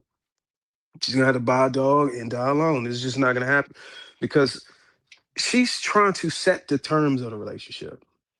And what I've learned just talking to the lead attorney is the only really defense a man has is protecting himself before he go into a relationship, marriage, whatever that may be, and also setting the terms of the relationship. You know, you set the relationship terms to what you want.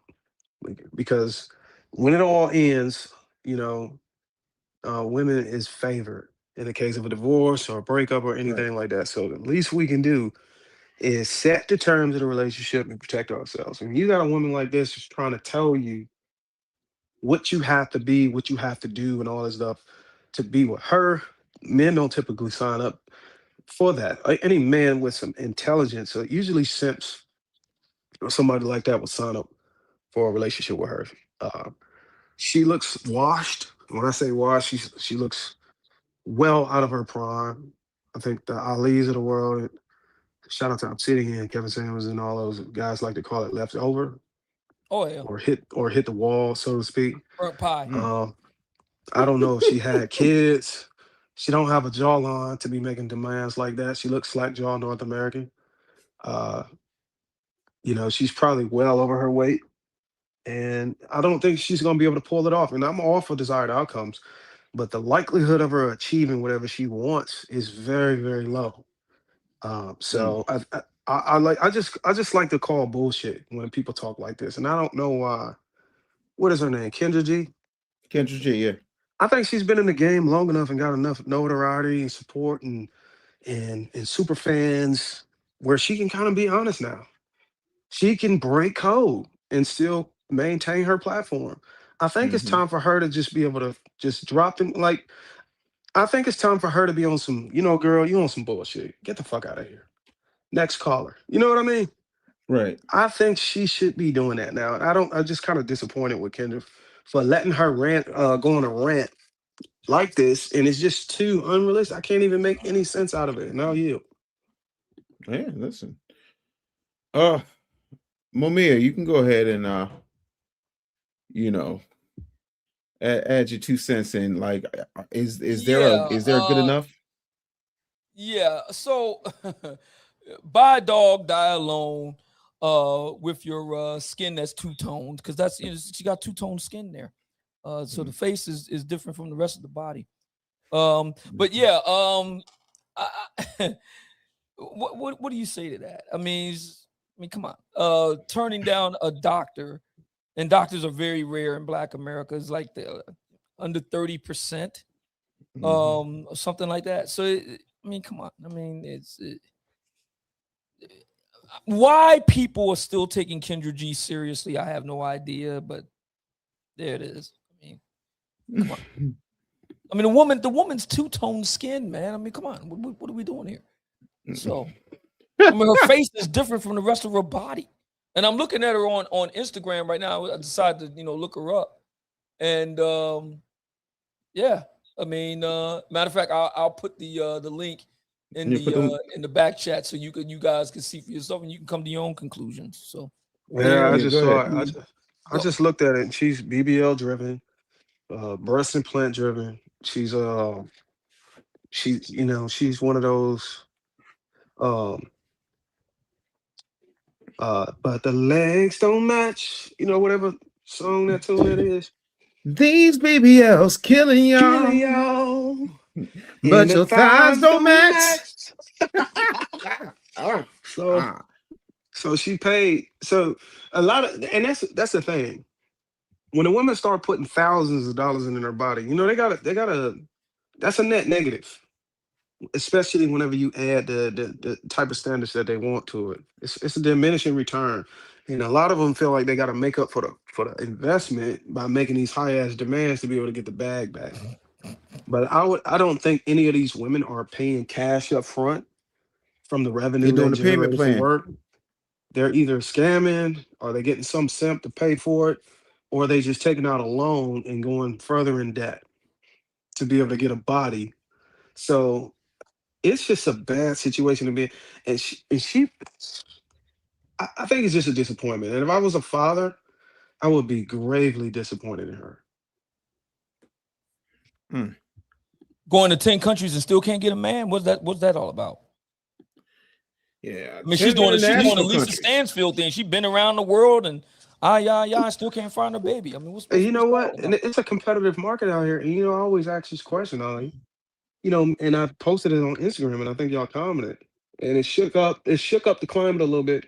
And I'm pretty sure somebody ran with this narrative before me, so I don't want to take full credit, but I will say that men are able to go in. They're lining up at post offices to get passports. You better believe to it. go have an experience with beautiful women outside of the country. But Go back, Dave. Go back to the purple. No, they're doing another one. You just had no. It was the one with the purple. Yeah, I think it's go on that. Click on the next one there. Yeah, go again. Now let's stop right there. Now, see, the problem with that is you got these little skinny chicken legs, bird legs, and you got this big old behind. It's out of proportion there. That's number one. Number two, look, note the comment there. Yes, I mean they kill me with that one. Yes, I mean it's like what the hell? Do they understand? Do they even watch them? Do they even listen to themselves? No. They have the self-awareness of a turnip. What? Yeah, built like a turnip. I mean, it's like Ali, you realize that's the reason why me and Dave was singing. We kind of addressed that already. We already went there, Dave. Ali interrupted me to bring it back, and then but look, to her point, there is a market of dudes out there that's willing to get up in between those fake cheeks. Sadly to say, I don't like throwing my fellow men under the bus. We do got to do better, but y'all out here y'all are slobbing them cheeks down. And that is right. The reason why the women are continuing to go get cut open because it's a market for it. It's sad to admit that, and we got to take accountability as men. Because I fundamentally don't believe, and I always say fundamentally because I don't want to project my. No, I'm just kidding. I ain't gonna get y'all sweet. I don't believe that these women will be getting themselves cut open if it wasn't a market of men that are going to run behind that ass, so to speak. They just wouldn't do it. Usually, women they get things done to themselves in order to appease us. It's for us. As much as they say it's for them. Trust me, fellas, they're lying. They are doing it for us. Some nasty work. And as long as we keep, entertaining it and giving them the experiences and giving them cash apps and all that stuff are happening and going in their DMs and praising them, sending heart emojis and all that stuff, they're gonna keep cutting themselves up. That is some nasty work. Wow. Yeah, Yes, I mean, first of all, it killed me. yo, I just can't. So this type of situation is starting to take a whole different turn out here. So I want to show you something, and I want your honest opinion on this. So this is from Pop the Balloon. Not Pop the Balloon, not the minstrel show itself. Oh, jeez. Yes, we're going there. Okay. That's it. Yes. And from that moment, the balloons started popping one by one. Do you think she will find a match? Let's see. Hello, welcome in. What's your name? My name is Monet Nicole. Monet, how old are you? I am 30 years old. Where are you from? I'm from Chicago, but I live here now. Arizona, okay. And what do you do? I'm a business owner. Oh, okay. What's some of your businesses? Let us know. Mobile braiding, digital creator, teach mindset coaching, beauty industry, how to make their own products online and physical. Okay, very nice. And what are some things that you do for fun? I like eating for fun. Okay. Just eat. And adventurous things. All right. Yes, more That's a major hobby. Okay, good. So eating and active. Yes. All right, that's the move. And now, what are some things you look for in a man?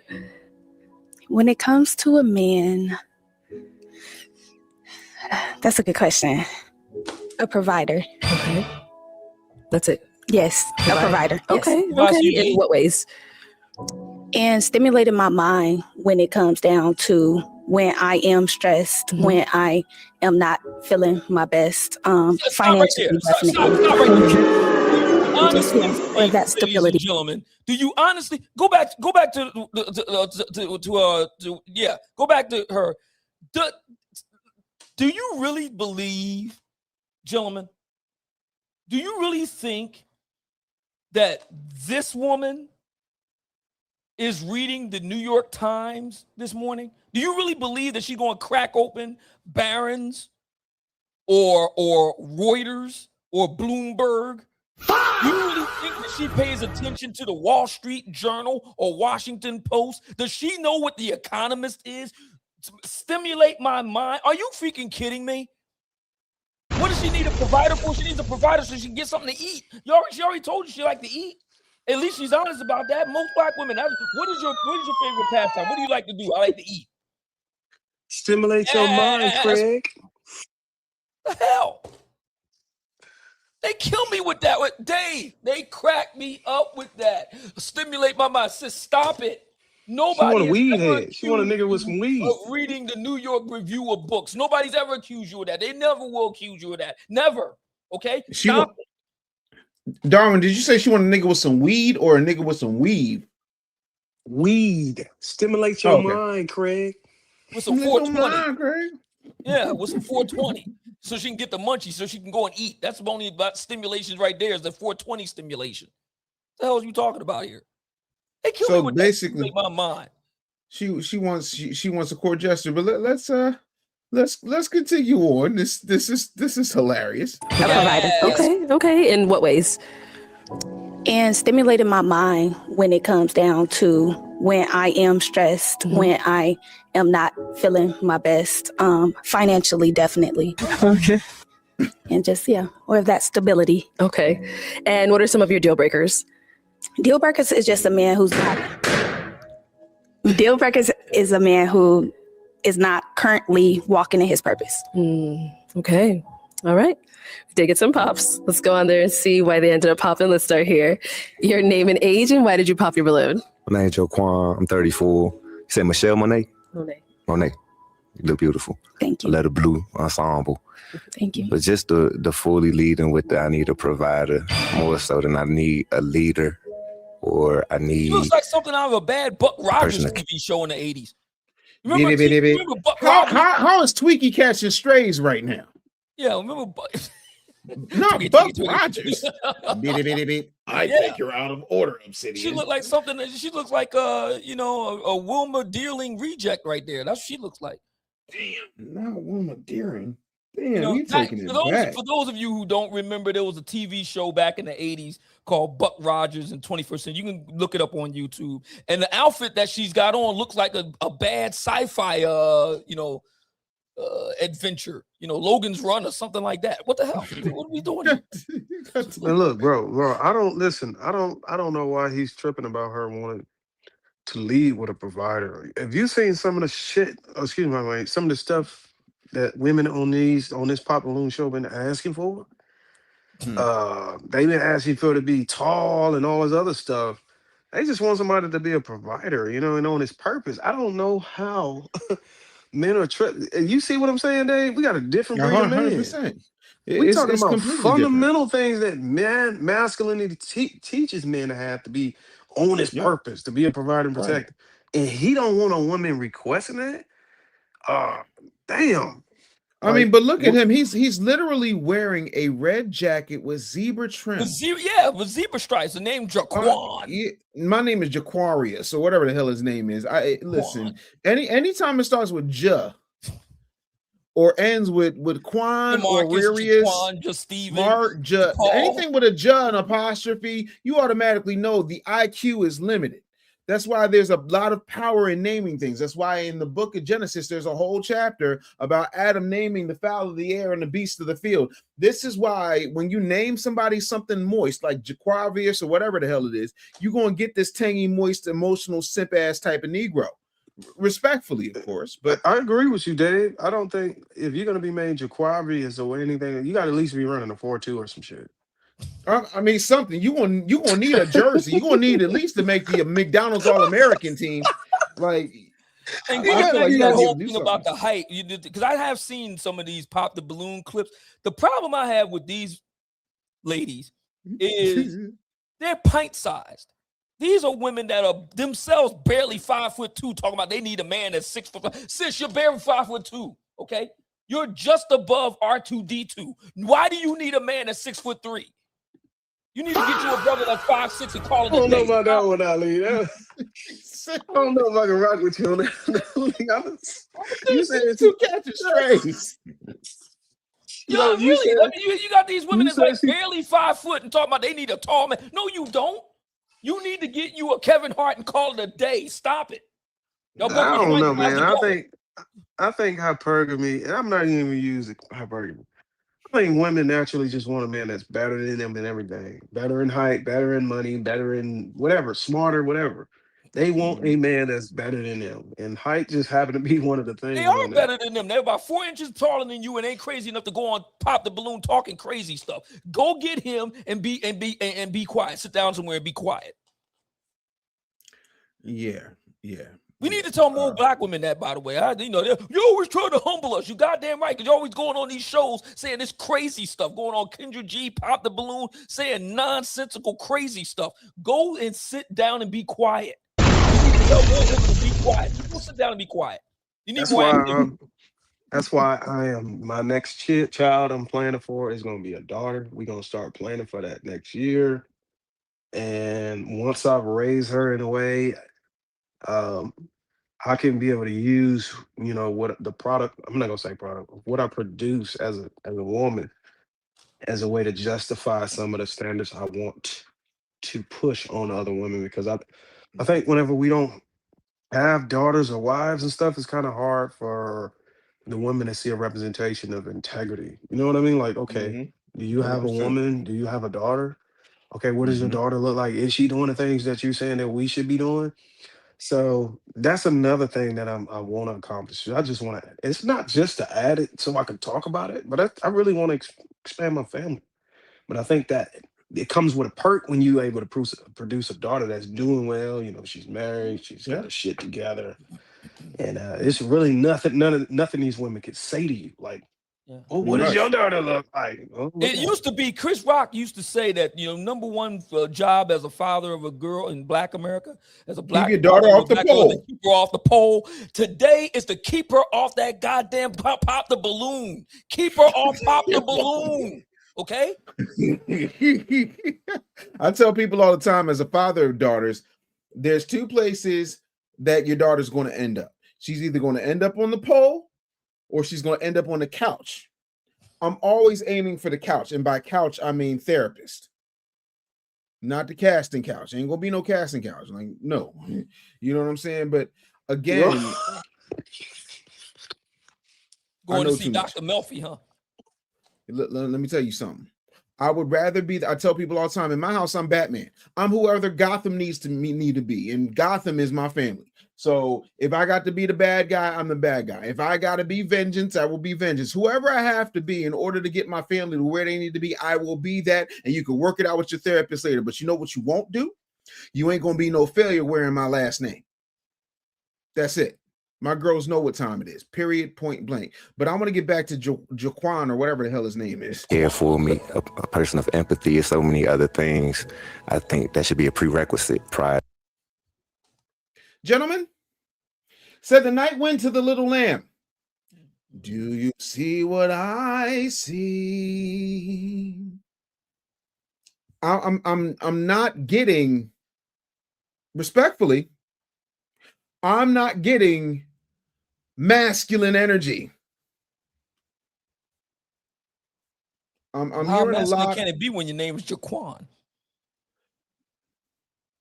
I'm just going to keep on playing this right here, Mummy. I'm just going to a provider. Do you have anything to say to that? No, that's his opinion. I respect it. Thank you. You And look nice too. is he someone that's your type? Yes. Okay, thank you. Let's head on down. We take it another one down over here. Did y'all see the way he looked at the camera? Y'all saw that, right? The way he He's just like, oh, I fucked up. Thank you. And Nice too. is he someone that's your type? Yes. Okay, thank you. Let's head on down. We take it another one. It's a sassy alert.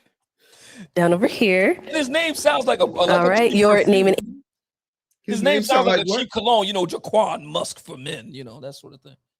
Did you just equate him to Jakar? I hate Oh, you. no, I don't want no. I hate you so much. This is exactly why.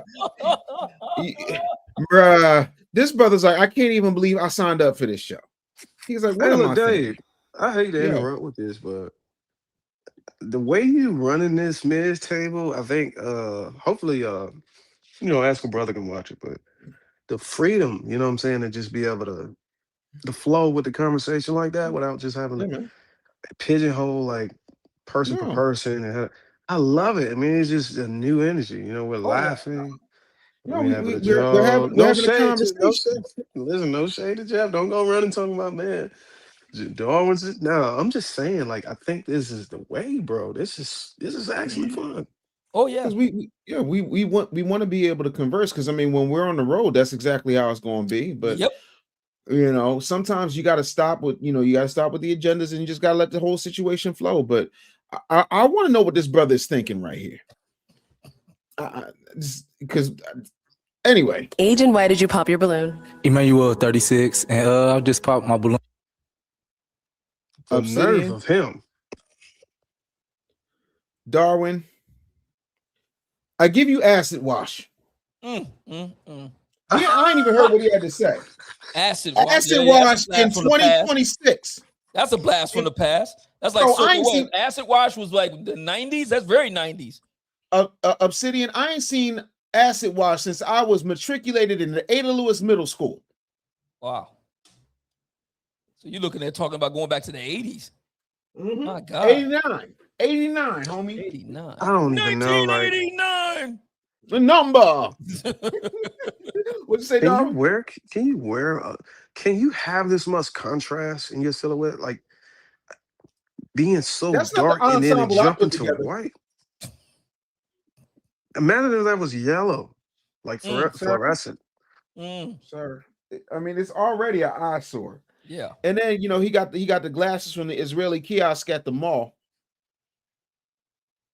I'm not gonna roast him because he's a tether. I'm not gonna do that. But this is this is tether behavior right here.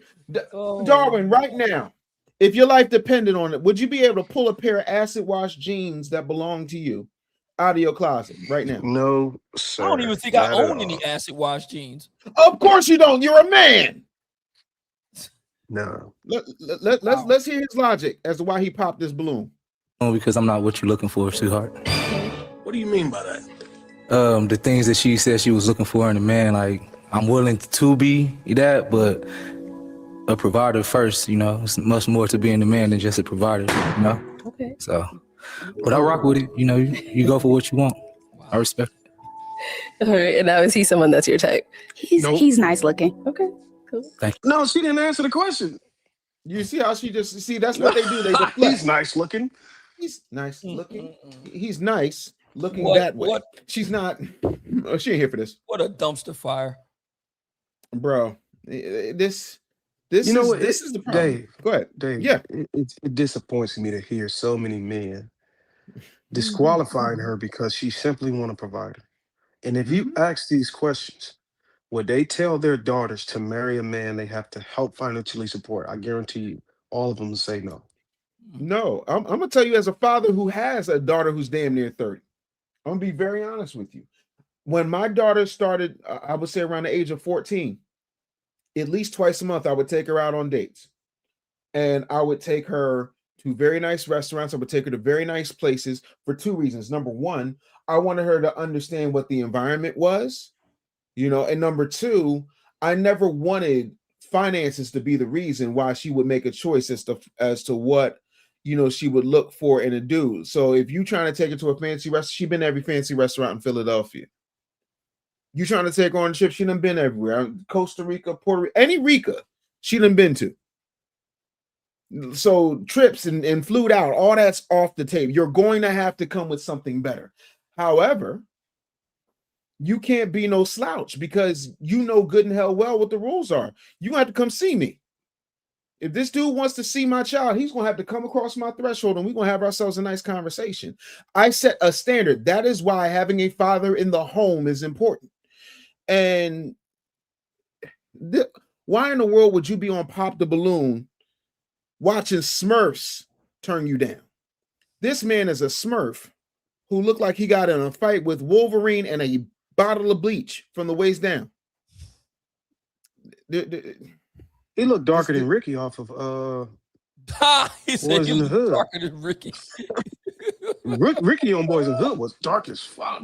Morris Chestnut, I think Morris Chestnut bleached him. There's no way his skin is this light now. You seen him on what is it? It's the camera.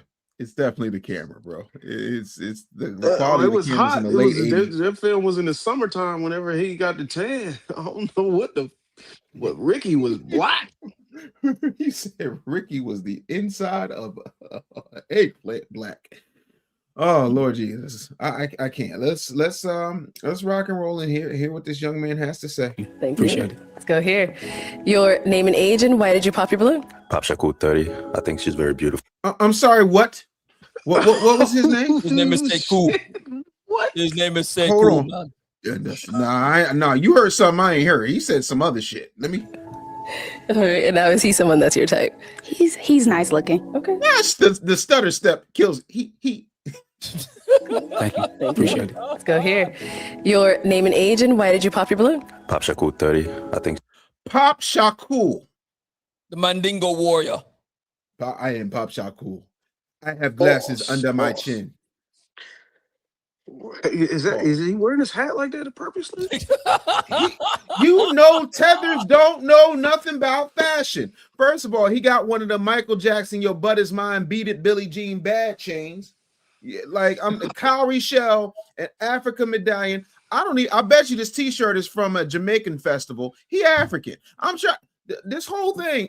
Yeah, he got the mother. She's very beautiful. Go ahead. We're just about to comment. You know, when you ask her, what are you looking for it was just the provider part, you know what I'm saying? So that's all, but it's all good. So which part of that made you want to pop? In my head, it was just like, oh, you know, you gotta have money, you know, that's all. That's all. Oh my God. Okay. Is that part of it? They have to have. That is correct. Okay. Wow. So the Mandingo warrior was good with it until she said provider. He's like, whoa, wait. Dave, you gotta send me this. You gotta send me this clip. Pop Shakur, bro. Yeah, Darwin. I don't know how you don't, bro. All I'm saying is, again, they don't Here's the thing. Y'all keep talking of these women keep talking about how they don't want no bum and they don't want no scrub and they don't want no dude, this, that, and the third. But you don't want to be a strong, independent woman. You want to be somebody else's dependent. You want to have child support with sex. You want somebody to pay child support for you to give them sexual benefits. Because that's just what it is. You're infantile. Like this is, she's like, oh no, you gotta have money. You need that. Yeah, I guarantee you. I think a lot of these guys, I know they're from different countries, but Clearly. isn't it safe to say that a lot of these men were raised with a single mom? And the fact that you don't want the woman to have a provider in the house, do you want her to be like your mama? Like, damn. Like, I remember when I was a kid, I wish the men came in there and took care of the household. 100%. Mandingo warrior. He was And you down got to for it do- until he heard that provider part. He's like, You had to do a lot more to get a pop shaku, apparently. He sounded like a daggone Tyler Perry villain. Tubi villain, yeah. Yeah, this is Tubi warrior. Not a Tubi warrior. That's wild. that is absolutely wild. Let's keep it going. And it's not just a one and. I have and can provide for myself, but as a man and as my man, I look for that. I definitely understand. That's Yes. what you're looking for. That's good. Yes. Mm-hmm. All right, now is he someone that's your type? He's good looking as well. No, you gotta say. How is that a he your yes or no type? question? He's good looking as well. She does not. She's one of these women that will spin and never give you a definitive answer, but act like she's asking or answering the question, and we know she ain't. Arlette doesn't do a good job of making them answer the question. That's the second thing. She's gonna, I didn't ask you how did he look. I asked you, is he your type? Arlette is counting the Netflix money from that horrible ass Pop the Balloon with Yvonne Orgy. She let that them off the nobody hook, watched. man. Yeah, she be letting them off the hook the whole damn time. All right, let's head on back this way. Okay, we've got 4 unpopped balloons. Go ahead and ask the remaining guys a question. What are you looking for in a woman? What do you look for in a woman? Okay, your name and age first and the answer to your question. Jordan, 30. I'm looking for braids, light skin, tattoo on the neck. Braids, blue. tattoo on the neck. He's trying to describe her because that's the best he could come up with. A head that big, Obsidian. Why could this man not come up with something a little less thirsty? Did you see his hat was holding on for dear life? Watch this. Wearing. Beyond the physical. Apologies. Zen piece. One. That hat Zen in peace. Zen peace. That's like saying big, large. Do y'all see how this hat is barely holding on? That's all that man could come up with. Just the hat is barely holding on. Okay. That doesn't want a provider, and one that wants a provider spiritually and mentally and emotionally more than they want fiscally. Amen. And that's pretty much it. Not bad. Not bad. Now you. My name is Christian. I'm 25. When I look into it for a woman, I believe he does not like women. He looks like he just walked out of Fashion Nova. He looked like he just walked out of RuPaul's Drag Race. He looked like he walked out of that. He looked like he walked out of that cell block that's special, the rainbow cell block. You know what I'm talking about? Never mind. He sounded like he just started socializing 2 or 3 years ago. Darwin. Nope. just be my peace. Like I said, I mean, every day I work hard. I'm blue collar. Just be my peace. First of all, when you're standing outside of the Home Depot at 5 a.m. trying to run from ICE, you're going to need some peace, Obsidian. You're going to need some peace. This is wild. Hey, man, listen. Hey, vato. Hey. The context is wild. This man looked like Vampire in Brooklyn with vitiligo. I'm really good at my hands. I cut hair, HVAC, like I said, money ain't the issue. I can provide. I'm a nurturer. I love nurturing. That's one of my biggest things. I Nigga love said he the Sometimes you- nurturer and the provider. He the nurturer and the provider? But he said he does HVAC and he's a barber. I'm the cookies and the cream. I'm Batman and Robin. I'm peanut butter and jelly. I can do everything. Just let me sniff something. Listen, he's the only one. He's the only one that really qualified. He's the only one that said he's what she wanted when it comes to being a provider. So right now, I don't know how is this going to turn out. I'm just putting my money on him so far. Who y'all got? Let's see how Y'all happens. got the dude to the left. I don't think she's gonna go with dude to the left because he was talking about he cared more about being a spiritual provider than a fiscal provider, and she wasn't going for that. Her face said no. How do you provide spiritually? I don't understand that. That's what broke people say when they can't get a girl in out of their league. That's some broke niggas. He said I'd rather provide spiritually more than financially or some shit. These niggas, yo, just say y'all with I'll let when they got a bunch of brokies. Just admit you a bum. Just admit you won't have no way to make money. Just admit you used to mud ducks and getting the chick at 3 o'clock in the morning who's been holding the purses for her girlfriends because she is the slack-jawed North American big back of the crew. She's the one that walks around saying, I am the table, like Leslie Jones. Just admit that that's what you're used to. Wow. And that you're a brokey. It's okay. We've all been broke before. There's no shame in it. Just understand that sometimes you got to stop punching above your weight class. Or in your case, your hat class. But anyway. Take advantage of me. But at the same time, look, all I live for is just like be my happiness. Like I come home, I just want to lay my head next to you. I just want to just be my peace. This world we live in is very hectic. That's the only thing I look for. Okay. All right. Your name and age and what do you look for in a woman? Marcus 30.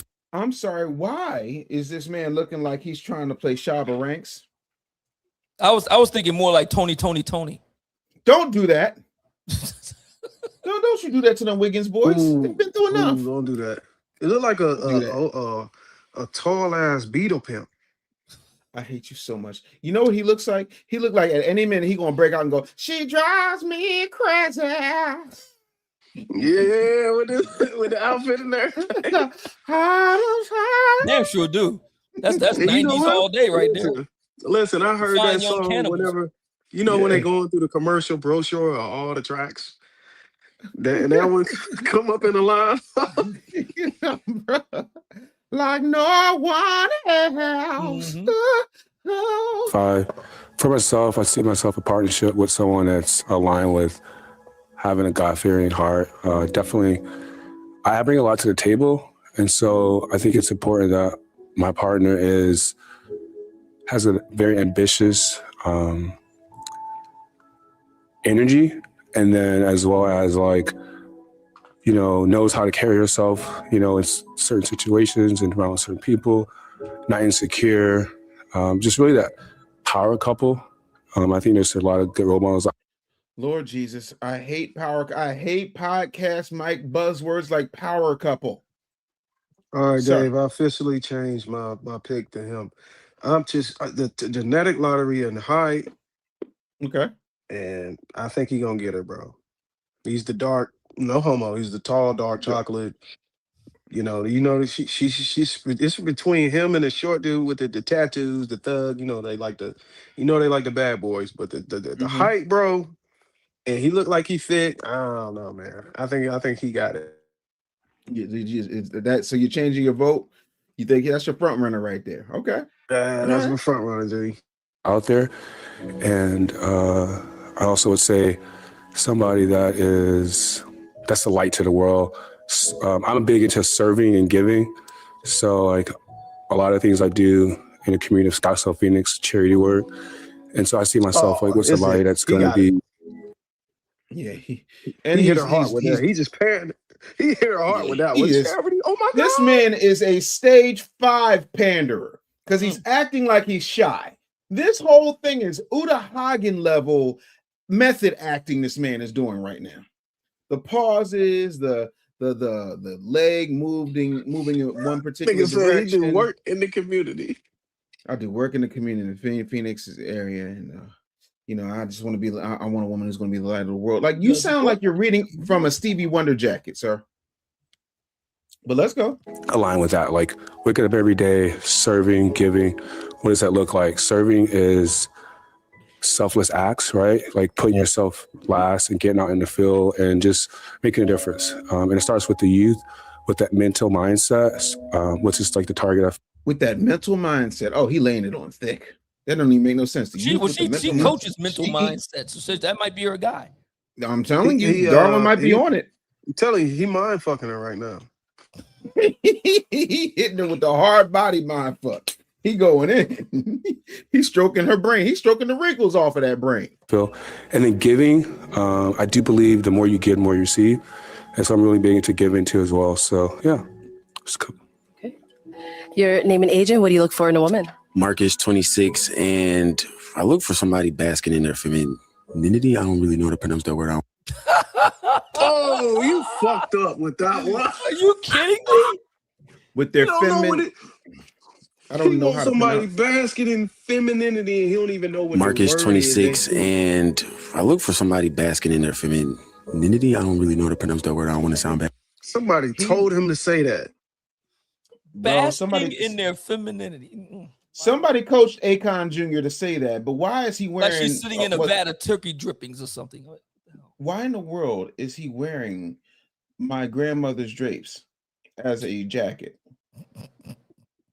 Like, somebody got a cat. Like, this is the problem with these third world countries. Trump is right. They're not sending their best because their fashion is like 30 years. That jacket do look like it was made out of some upholstery, though. It looked like it was made out of couch. You know what it looked like? It looks like what's under the plastic on your mama's couch. Yeah. That's the pattern right there. Yeah, that jacquard pattern. Yeah. Baroque. But yeah, you know what I'm saying? Like peace, kind of like the other fellas were saying, somebody that I can come home, talk about my day with, you know what I'm saying, chill out. I guess that's really it for I'm a simple guy. I'm easy to make happy for you tell me I look good and you cook a good meal, I'm there. You know what I'm saying? So yeah, you know what I'm saying? Okay. Okay. And I'm gonna have you pop one balloon. Who you think she popping? Is that black nigga still? I'm sorry. I think the 2B Warrior is going to win. Is the dude with the white sweater still holding the balloon? I think he popped. I think he already popped. He popped on her. Oh, he was.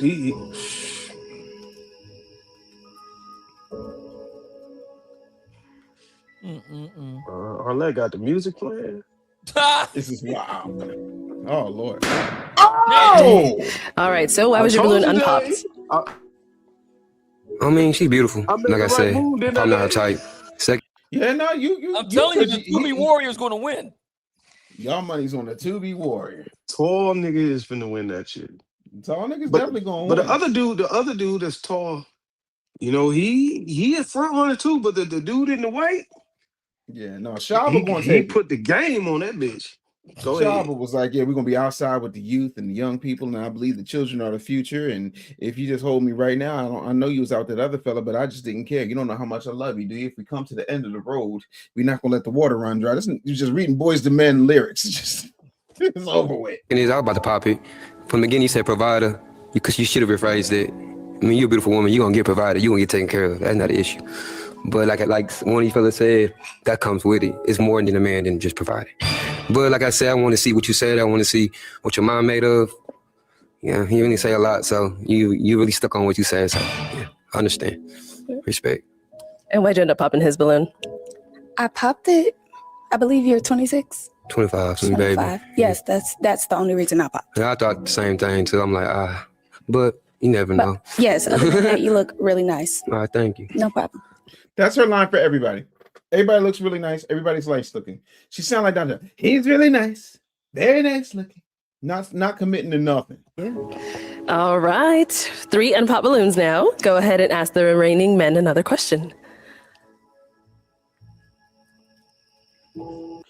It take a while. Is her brain on dial up? Like I said, her talk about mind stimulation. Nobody's ever going to accuse her of being one of the most of her effervescent, sparkling in intellect. I mean, no. Damn. Oh well. What is your occupation? Okay, what do they do? What do you do? What else? Ooh. Here we go. Now you're gonna be And able to what see do who you like the to fuck can do? provide. Let's see. For fun. On your spare time, not for fun. Oh, okay. So when you're idle, what do you do? Okay, let's start down there and come back this way. All right, name and age, what do you do, and what do you do on your spare time? Okay, so Marcus, 26. I work in the electrical field, and what do I do in not my? You said spare time? Oh my God! What do you do in your spare time? He's got a Couch room cushion temperature man is IQ. done. Bro, don't do that to room temperatures. They too high. He's He a ain't talking got- point guy, bro. He's a talking point. He can't really articulate himself. No, he got to read what's on the paper.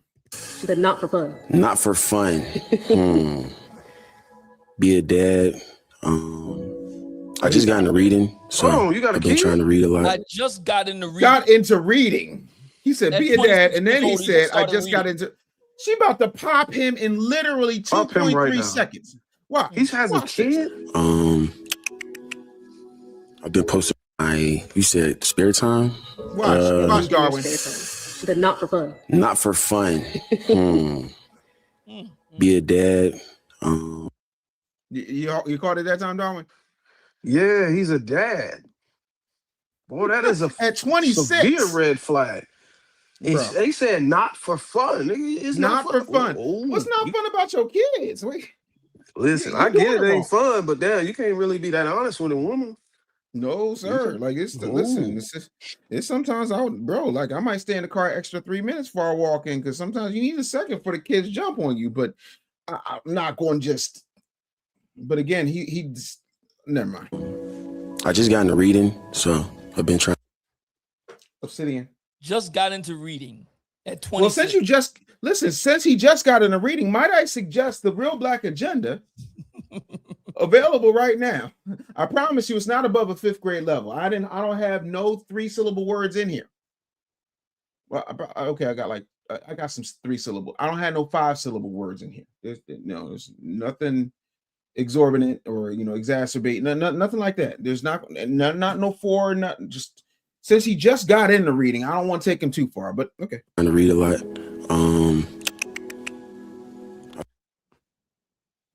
Did he just tongue click? Yeah, he did do that. That's what he do when he thinking. That's his whole music in his brain. I just got into reading, so I've been trying to read a lot.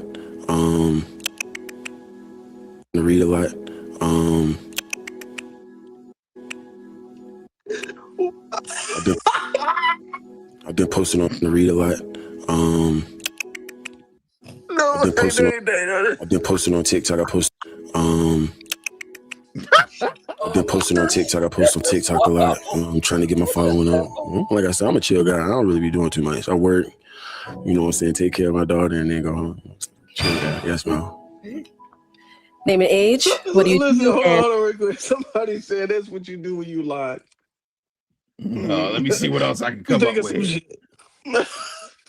Hold on, wait. We got a super chat. Stefan Moultrie with the $2 super chat said, "Where's Jeff tonight?" Jeff took the night off. He's been going back to back to back. He's ask a brother, ask a sister, ask your cousin, ask your auntie. So he's all asked out. So he's got the night off. We're not doing no more asking tonight. The brother is asked out at this point. So Jeff will be back. And look, Jeff told us to tell y'all don't ask him shit. Right. Jeff is really getting, shout out to Jeff. He's really getting a glute tat this evening. That's why he can't be here. Absolutely. He's getting a tattoo on his gluteus maximus tattoo. That is why he's not able to get it. This is exactly it. So we just want to make sure we understand that getting a glute tat is wild work. That's all. You see that? What do you do on your spare time? Marcus, I'm 35. Real estate and finance. Did you see how she just lit up? Watch. I'm 35. Look at that. Marcus about to. He hitting that tonight. Unless that 2B warrior really steps in there and flexes on him. I don't know. I think Marcus got it in the bag because everybody else is in their 20s. Marcus 35. And he said, look, her teeth ain't been that close this whole time. Real estate and finance, and also aspiring pro golfer. I would say Even he was like, wait. Even the dude was like, shit, He was nigga, like, I'm hold gonna on. compare. Let me see now. Hey, let me see, Marcus. Everything came out of him just this in that moment. He said, aspiring pro golfer. Look, I'm 35, real estate and finance, and also aspiring pro golfer. I would say. No, Dave. Yes, If this woman pick wrong, she gonna set sisters back 50 years, bro. Because I'm telling you, this should be obvious, but this is gonna corroborate a lot of the things we've been saying about a woman's discernment. But we'll see. We'll see. For myself, I take pride in investing, being a better version of myself. Like, so that looks like Dave, me go back. The brother looked like he was about to pop his own shit, like as if he don't compete. I would say for myself, I take pride in beta male energy. Even if you think you don't have a chance, you still might have a chance. Don't take yourself out the running until you get eliminated. See, but this is what happens when bitchassery is being taught. Like, apparently they just had a sale on bitchassery, and audacity is at an all-time low. Self-confidence is at an all-time low. Self-esteem is at an all-time low. He was like, ooh, aspiring pro golfer. I am an aspiring Speedo model. That don't mean I'm gonna get, you understand what I'm saying? Like, that don't necessarily mean he there yet. That sound good. But anyway. investing, being a better version of myself. Like, so that looks like me pouring into a bunch of research, studying and crafting as a man. So I have a lot of cool business ventures. So my time goes into just myself being the best version of myself. And then also, like, I spend a lot of time like practicing and working on my business ventures as well. So, yeah. Hey, y'all, come look at this. Last but not least, name and age. What do you do, and what do you do on your spare time? Jordan 30, CP at a media tech company. And on my spare time, I am a founder of a open mic. It's a live band open mic for singers and poets. I am a poet myself, so I do write a lot. So on my spare time, I write. I chill. I watch sports. That's pretty much it. Yeah, pretty simple guy. I like Whoa. quiet. Did I hear a Peace and quiet. Yeah, you did. Take it a pop down over here. All right, what happened? Why'd you pop your balloon? The only reason I pop. Because he's a biatch. I'm sorry, go ahead. You are gorgeous. Drop dead angle cat. You my type to a T. But when he said his name Marcus, she smiled like real big. I'm like, gosh, I ain't get no smile like that. My name Marcus too. So I'm like, maybe she just don't, you know what I'm saying? I'm like, maybe Actually, Lord have mercy. This nigga's stupid, bro. Yo, this dude gotta be from Minnesota because he has to have a tampon in his bathroom. What in the world? You know what? I'm gonna let him rock. think that you're nice, though. Hey, well, I'm having your finance said that. No, excuse me, I'm so sorry. But you saying that, but you gave up. Ask for your balloon back, idiot. And then let me get my balloon back. What's good? She said, I think you're nice. But again, that don't mean nothing. Nice is the kiss of death with a woman. But he's like, my name Marcus too. You ain't smiled that wide for me. I told y'all she was smiling for Shaba. I told y'all.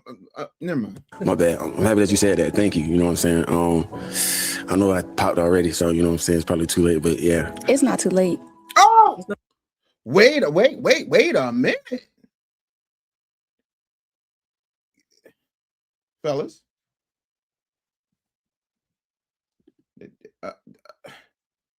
That's a terrible sign right there, bro.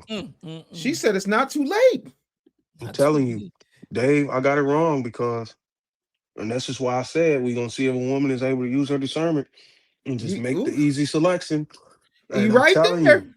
I'm telling you, Stepping over dollars to get when a woman to get has the already nickels. chosen, when a woman has already chosen a man, it don't matter if you pop early, nigga. Okay, bye. Right. That's who she wants. Uh-oh. Let's see. Your finance said that. No, excuse me, I'm so sorry. My bad. I'm happy that you said that. Thank you. You know what I'm saying? I know I popped already, so you know what I'm saying? It's probably too late, but yeah. It's not too late. It's not too late. It's not too late. Do you want your balloon back? Damn. Shaba popped?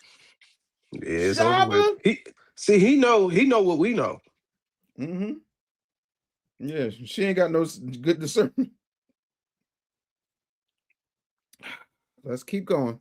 He know what we know. You don't have to. Don't think too much Yeah, of it's it. not by force. Yeah, she is. So you are fine though. Where do Thank you you, but you- reside, if you don't mind me asking? I live here. Oh, see, I'm in VA. But I mean, Again, apparently they don't have trains, planes, and automobiles. And I know Spirit is gone, but Frontier, they got to fly anywhere past. Like, what is you talking about how fine she is? You over there wheezing like you about to shit your pants. You should have been at. She was like, you got to think that long. You're blowing you. we can't travel. We don't have to think too much of it. Yeah, because that's another thing too. If you got to think about it, that means it's not. Yeah, yes, man. But But y'all yes, be other doing? Y'all be than doing that, like the clocky thing? Yes. Yo, be Yes. tough, man. Ain't gonna cap. He don't have he wouldn't know what to do with her. He don't even have the confidence, and she ain't even that thorough. But for him, let me leave Akon Jr. alone. Yeah, Thank you. No cap. That's no. He is someone that is your type? Yes, he is. Yeah, you fine for sure. Thank you. She answered. All right, why'd you end up popping your balloon? She finally answered the question. Yes, she said he's the type, and he didn't Yes, ask he for his is balloon my back. type. God damn. I'm telling you, this is why this generation is cooked. That's why I gotta trust. That's why I do not want to leave it up to this generation. If I gotta go into a retirement home, these kids are cooked. Stick a fork in them, they done. Shaba Pop, let's see what he got to say. I mean, it seemed like the energy was going that way, and then my guy over here looked like he really, was in there too. So honestly, I think the energy. You serious? Okay, what's the energy saying? Because it seems like she was moving a different direction. So, and I like away from you. Yeah, and that's okay because I feel like for me, I want my woman to like want me and want me only. So yeah. Is he spot on? Were you not feeling him, or? No, I don't think I have been signaling more so here or there, like I told him. And he kept his balloon. I'm glad he still kept his as well. It's a dating show. Yeah, absolutely, true. But yeah. But also, you're absolutely gorgeous. Yeah. Definitely. Thank you. You look nice tonight too. I'm a guy like I said. I want my woman to only want me, not look anywhere else. You know what I'm saying? So that's basically. I'm sorry. Like, No, I respect I'm the celebrity model. You know what I mean? Like, who's her favorite crush? Like me. So. Okay. Thank you. Okay. There it is. That's what she fucked up at. Yeah. But I wouldn't say she fucked up. She wanted the guy that had the couch furniture jacket. Yes. She wanted Akon Jr. And Akon Jr. didn't have an intestinal fortitude to recognize. And the taller dude was like, look, I'm not a second option because I'm gonna tell you, man, I've talked to a number of these people on the Pop the Balloon show. I don't know if y'all know on my channel. I've interviewed some of these people. And they run group chats and they talk shit about how he was second, she wanted me first, nigga, and all this other shit. It gets nasty on the Pop the Balloon show whenever they lead a scene and they go out and collab. They go a complete entourage and they share text messages. They show conversations between other contestants and all that dirty macking type shit. So wow. I think the taller guy saw the play. He was like, you know what? No, you gotta want only me, and that's what it comes with whenever you start asking motherfuckers to bring their balloon back.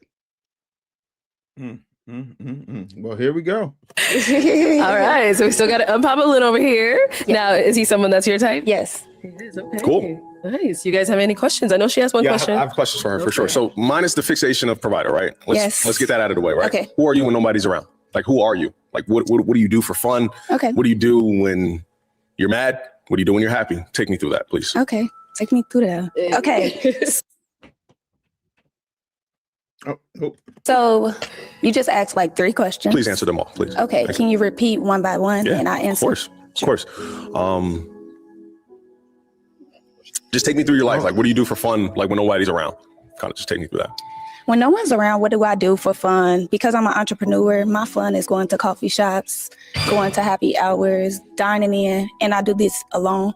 Bring my laptop, bring my book, bring my workbook, create content, edit content, and vibe out with the music, with the scenery, environment. So I'm always looking for new spots to try. For sure. So what do you like besides the entrepreneurial stuff? Okay. What do you do like for work? Like what is your W-2? Like you know what I mean? No, I do not. Can you Okay. How do you get taxed? Like what is your job? explain? Are you a full 100% entrepreneur? Yes, I am. Dude. Okay. The fuck? This nigga don't All of that head, none of that brain. Even his head, even the logo on his hat is upside down because it's confused as he is. This man has nothing upstairs, but he found time to tie his balloon to the zipper hole in his jacket. You know what? She can do. I think if she's smart, she'll be able to detect that he's not a good listener. And women like men who listen. And this dude has not been listening. Like she got to read. She was very clear from the front that what she do for a living. I don't know what's wrong with this dude, but okay, here we go. Entrepreneur, look for a provider. Gotcha. How? Hold on, bro.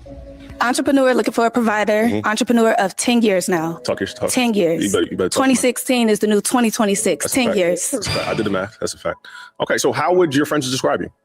My friends would describe me as. And keep it 100. Don't course. sugarcoat. Please pretend nobody's here. Okay, I'll pretend no one is here. Yeah. Love that. My friends would say I'm very upfront. I'm very blunt. Okay. I'm very ambitious. And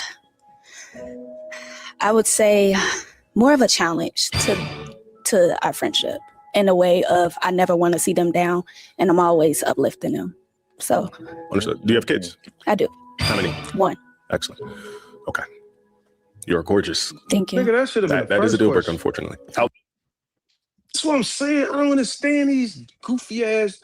That should have been the very first question y'all asked her. Now y'all done took her through all that shit just to say it's a fucking deal breaker. God damn. I'm trying to tell you, intelligence is not like apparently it's in short supply, bro. We are almost there because we gonna listen. We bruh. I ain't got words. Is your kid?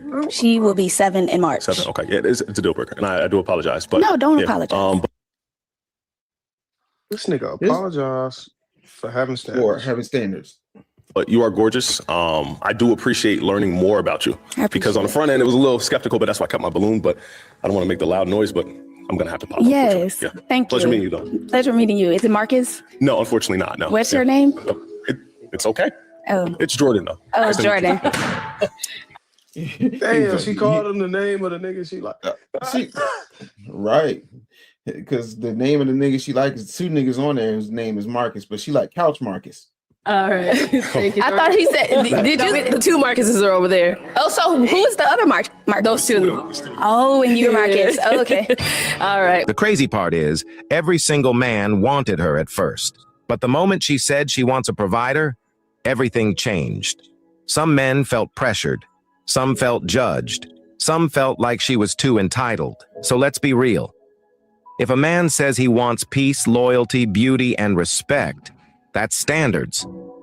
But when a woman says she wants a provider and suddenly it's a problem, was she honest or was she entitled? Who was right here, the men or her? Would you rather someone be honest from day one or pretend and waste your time later? Drop your thoughts in the comments and keep the conversation going. Gentlemen. It was disappointing, man. I got to tell you, this clip was a emotional, humorous roller coaster, and I got to tell you, man, it exposes a lot of things. Up front, it exposes that a lot of men are just not willing to be a provider, and for whatever reason that may be, I don't think the woman took the time out to figure that out. I would have loved to hear the reason why her having a kid is a deal breaker. Yeah, I don't even know if most men are able to logically articulate that without just regurgitating the talking points they hear online and just having a bias that is picking it backing off of a bias they heard their favorite content creators say. Yeah. You know, they have the you know, the kids are not going to be loyal to you. It's a liability. But if you really genuinely like the girl, you really want to be with the woman, you may be able to just make it work out. I don't see a problem with that. No, me neither. But I don't know why they don't go back. I don't know why they don't ask. Okay, why is it a deal breaker? You know what I'm saying? Like, what is it? That'll make. I mean, that's kind of. You got to be ready to hear the raw truth though, as a woman too, because you might not like what you hear. That's the truth. We got a super chat here. Stefan Moultrie with the $5 super chat said, Brother Obsidian, Kevin often promoted family and marriage. Why doesn't the Black manosphere, since Kevin is gone, promote marriage over that men going their own way stuff? It does. We've had brothers out of the Black manosphere conclave get married. So it They does. really said that shit? Last I checked, both Darwin and myself are married. Stefan, how many ways do we got to say it? You got us Right. living in the fucking marriage, and we're promoting relationships in marriage. We're not nobody's. I don't know. I think it's all is contingent on who you listen to. I kind of understand why he sent a super chat. I think those are admiring games audience that somehow came over here. No. Because I think those guys are saying don't get married. I think those guys saying don't get married. There's a number of guys that's just saying don't get married. I think I would even shout out to Coach Greg Adams, but I think he is even saying don't get married. Correct. So, like I said, it's about desired outcomes.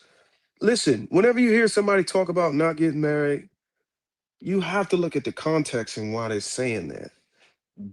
And a lot of it is coming from their own experiences. I never heard a man who is in a successful marriage say, don't get married. Right. It's always the guys who've had a negative experience with marriage. Most of the times that would say it. Even a lead attorney, he would tell you that he's not against marriage, even though he had a divorce. So it's all about your desired outcome. You can take people's story as an advice to mitigate, some of the similar things happening to you.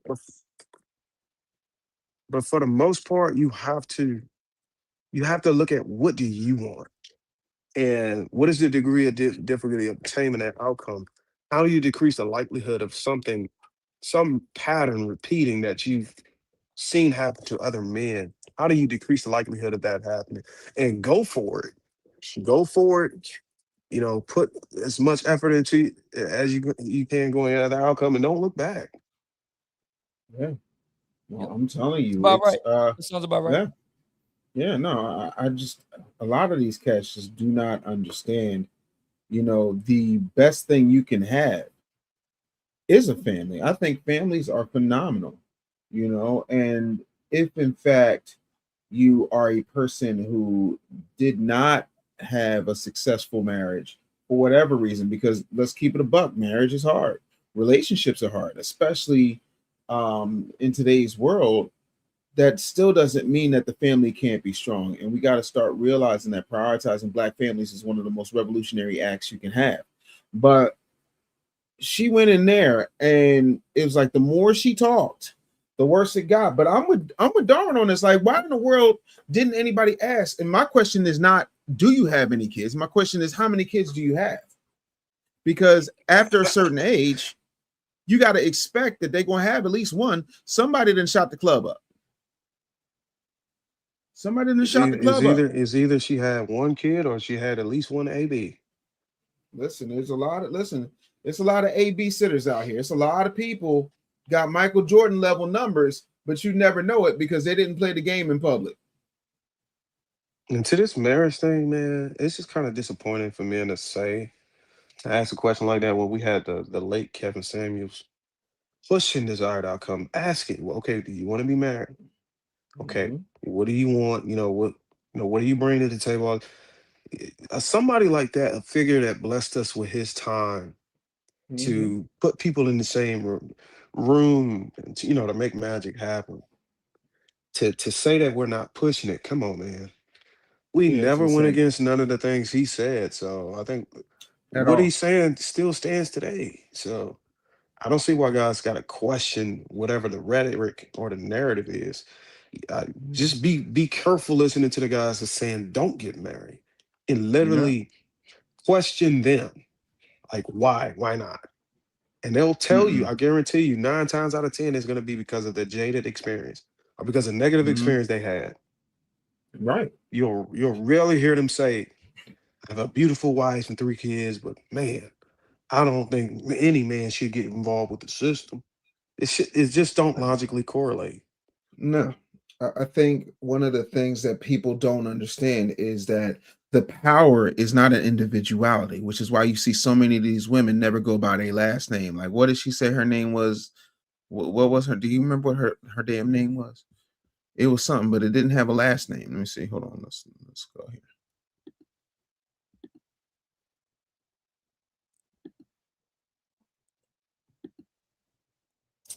Chicago, but I live here now. Arizona. Okay. How old are you? I am 30 years old. Where are you from? And what's your name? My name is Monet Nicole. Monet. Not her name. Nicole is a middle name. It is never used as a surname. But that's what they do because they are playing for their individual thought processes. They're not playing for their family. She's playing for her first name. She wants to use her middle name because her last name is probably something unsexy like Jenkins.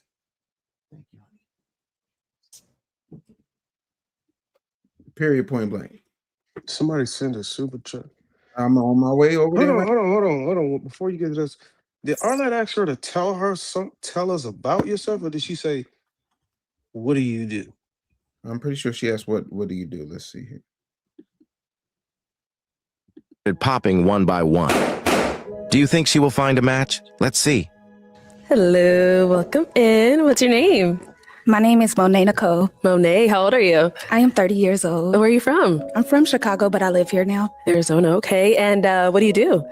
I'm a business owner. Oh, okay. What's some of your businesses? Let us know. Mobile braiding, digital creator, teach mindset coaching, beauty industry, how to make their own products online and physical. Okay, very nice. And what are some things that you do for fun? You can pause right there. I like eating. Okay. I think that's where they said. I think Arlette set her up with that. So I'm gonna put partial blame on Arlette for not saying. I think there's a night and day difference between answering "What do you do" and "Tell us about yourself." Because if you ask a person, "Tell us about you," that means you're gonna have to disclose the fact that you got kids. Right. And I think what all that is doing is trying to increase the duration of mic time or contested time, so it never gets to that deal breaker.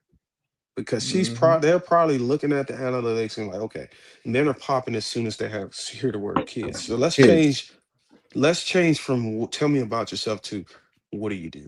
And let the conversation naturally find out that she had kids, which is a setup. It's a waste of time, and I think I would argue that most of those guys that had those balloons unpop would have popped one the moment they heard kids. Facts. I can't argue that. 100%. Let's go ahead. Stefan Moultrie with the $20 super chat. Thank you so much. Says, "Oh, I'm sorry, Darwin and Dave. I didn't know that you guys are now part of the manosphere. But overall, I think that with women using sex to control the culture, I think our clapback is to use marriage against them." Hold on. So you said overall, I think that with women using sex to control the culture, I think our clapback is to use marriage again. Wow. Damn, that's some petty shit. First of all, is y'all think that's true? You think women are using sex to control the culture? No, I don't think that. Again, I'm of the mind, and I can't speak for anybody else, but to me, there are 4.3 billion vaginas on the planet. That's not really a leverageable bargaining chip. It's just not. They're everywhere. I would have to agree. So I think don't think if it's something that's in that, but supply and demand, if it's in that much abundance, it can't control the culture. It can control a simp. It can control a lesser being, but it can't control somebody who understands that there's what did Neo say? I can have another you in a minute. Matter of fact, she'll be here in a minute. Like, what is we talking about? I kind of see your point. Because if vagina really had that much leverage, it wouldn't be able to pull men out from being incels, right? Correct. So it's about what's on the shelf in the market. And is it hot? If it's easily obtainable, which I think right now, I think it's 40% off over here. Bro, Or even more. It's Men bargain are saying basement it's prices. easy to get cheeks these days. It's not like it back in the They're days. You had to go through everywhere. fire. Bro, the definition of fine has even changed because fine was whoever was in your neighborhood. The baddest in your neighborhood was the finest thing you'd ever seen. Now your phone is showing you things you ain't never seen before. And I would argue that the opposite might be the truth. I think money is controlling the culture. I would say if it wasn't for what men are willing to spend the money on, sex wouldn't be on the table. The fact that you're willing to buy it. And we could talk about morals all day, but again, it all comes down to the desired outcome. If a man wants some cheeks and the woman is propositioning her coochie for it, and the man is willing to buy the product, that is whatever we got to do to get the money. Because men are not saying, hey, look, I'll pay you if you come over and cook. I'll pay if you come over and wash dishes. No. I'll pay. No, I don't want some ass. Yeah, because all that other stuff you can get anywhere. They got Molly Mays. They got DoorDash. We don't have DoorDash. I can wash my own clothes. So, like, what messages you sending to these women? You don't want them to really. You want to cheeks by any means necessary. I will wash my clothes and do my own dishes. Just bring that ass. I think that's what the culture is saying. Yeah, I mean, Jesus said that. Bring me that ass. He said, But he right said he before didn't know. went into He said he didn't know whether we were in the. Listen, I don't know about you, Dave, but I don't think we get to choose. Have we really got to choose whether we was in the manosphere? Like, was there initiation or application? I don't remember pledging. I don't remember pledging red pill I don't me, remember but pledging.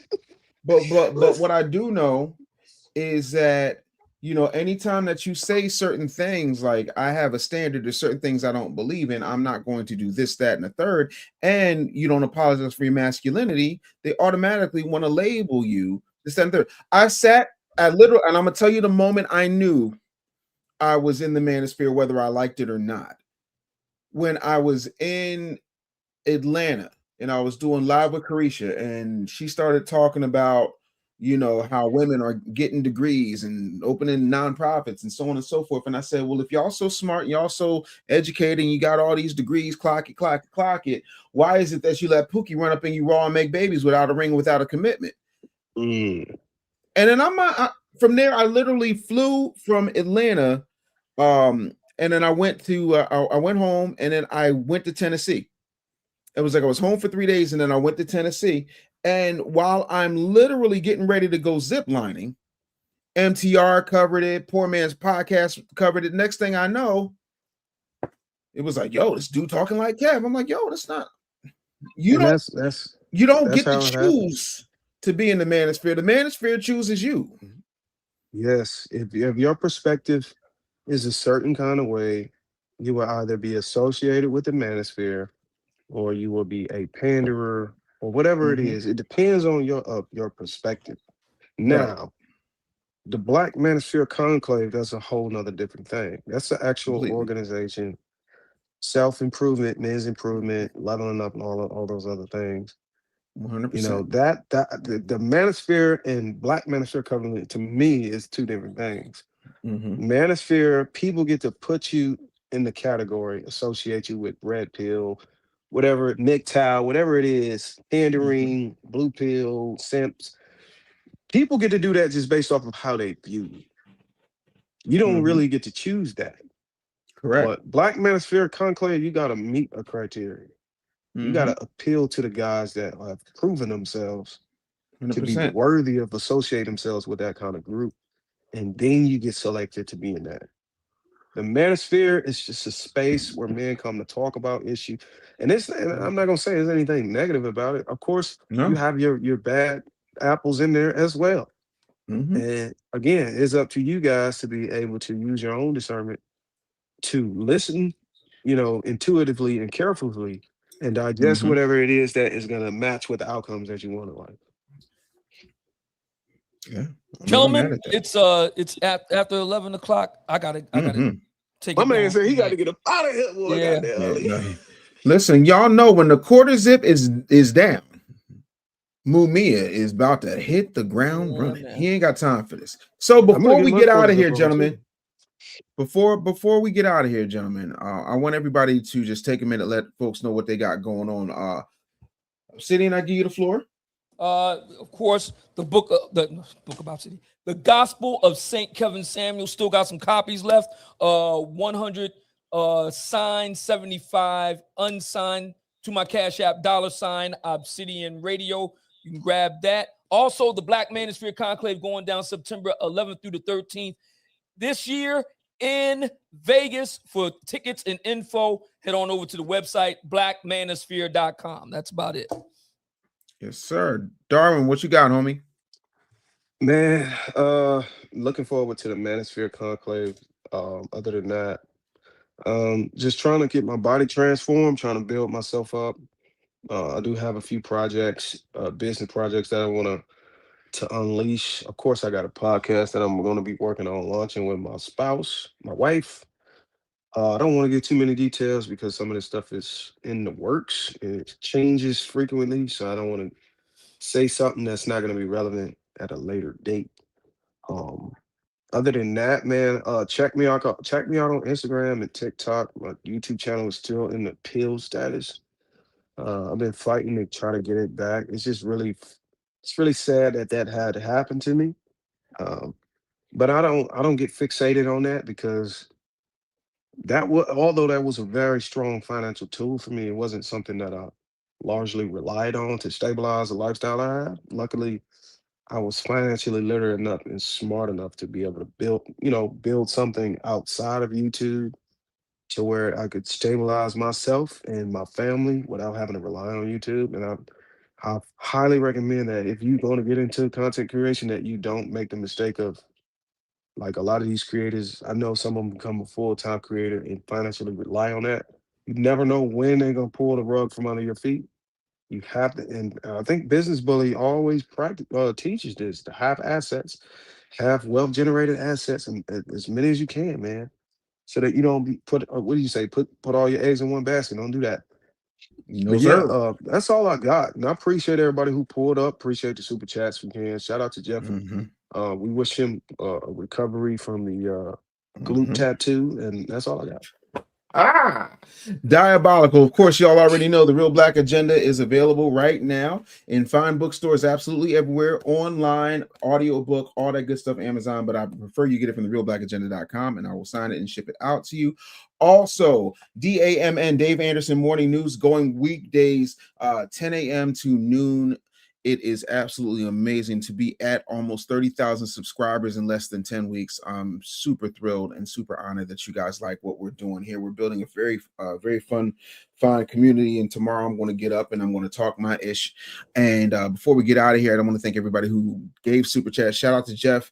Jeff got 30,973 shows happening, but we're just happy that he'll definitely be back next week. Couture Leotards at the $5 super chat said people are on autopilot. They love boxes to put you in. Stay outside the box and the matrix. We out here. I know that's right. So again, blackmanosphere.com. I will be speaking at the Black Manosphere Conclave. Darwin's going to be speaking. The men's table will be there live, individually and together on one stage, all four of us. It's going to be an event September 11th through the 13th in Las Vegas, Nevada. Yes. And what happens in Vegas is going to be absolutely, it's going to be absolutely amazing. I ain't going to do nothing. I'm just going to go, and I'm probably going, see the omelet man in the morning. Get me an omelet. It's got a protein load. You know what I'm saying? And then hopefully Darwin will re-rack all the dumbbells in the hotel gym, because he every time I talk, yeah, Dave. Well, I'm out here. I'm in the Iron Paradise right now. I'm gonna have to call you right back. I'm lifting 550 pounds on each arm. But for the rest of us, Dave, make sure you pin that that link to get the Manosphere tickets in the description of the channel, because people are asking for it in the chat. You got it, and absolutely, I'll make sure I do that, and we will make it happen. But you guys have a phenomenal night. We are out of here. Peace and a bye-bye.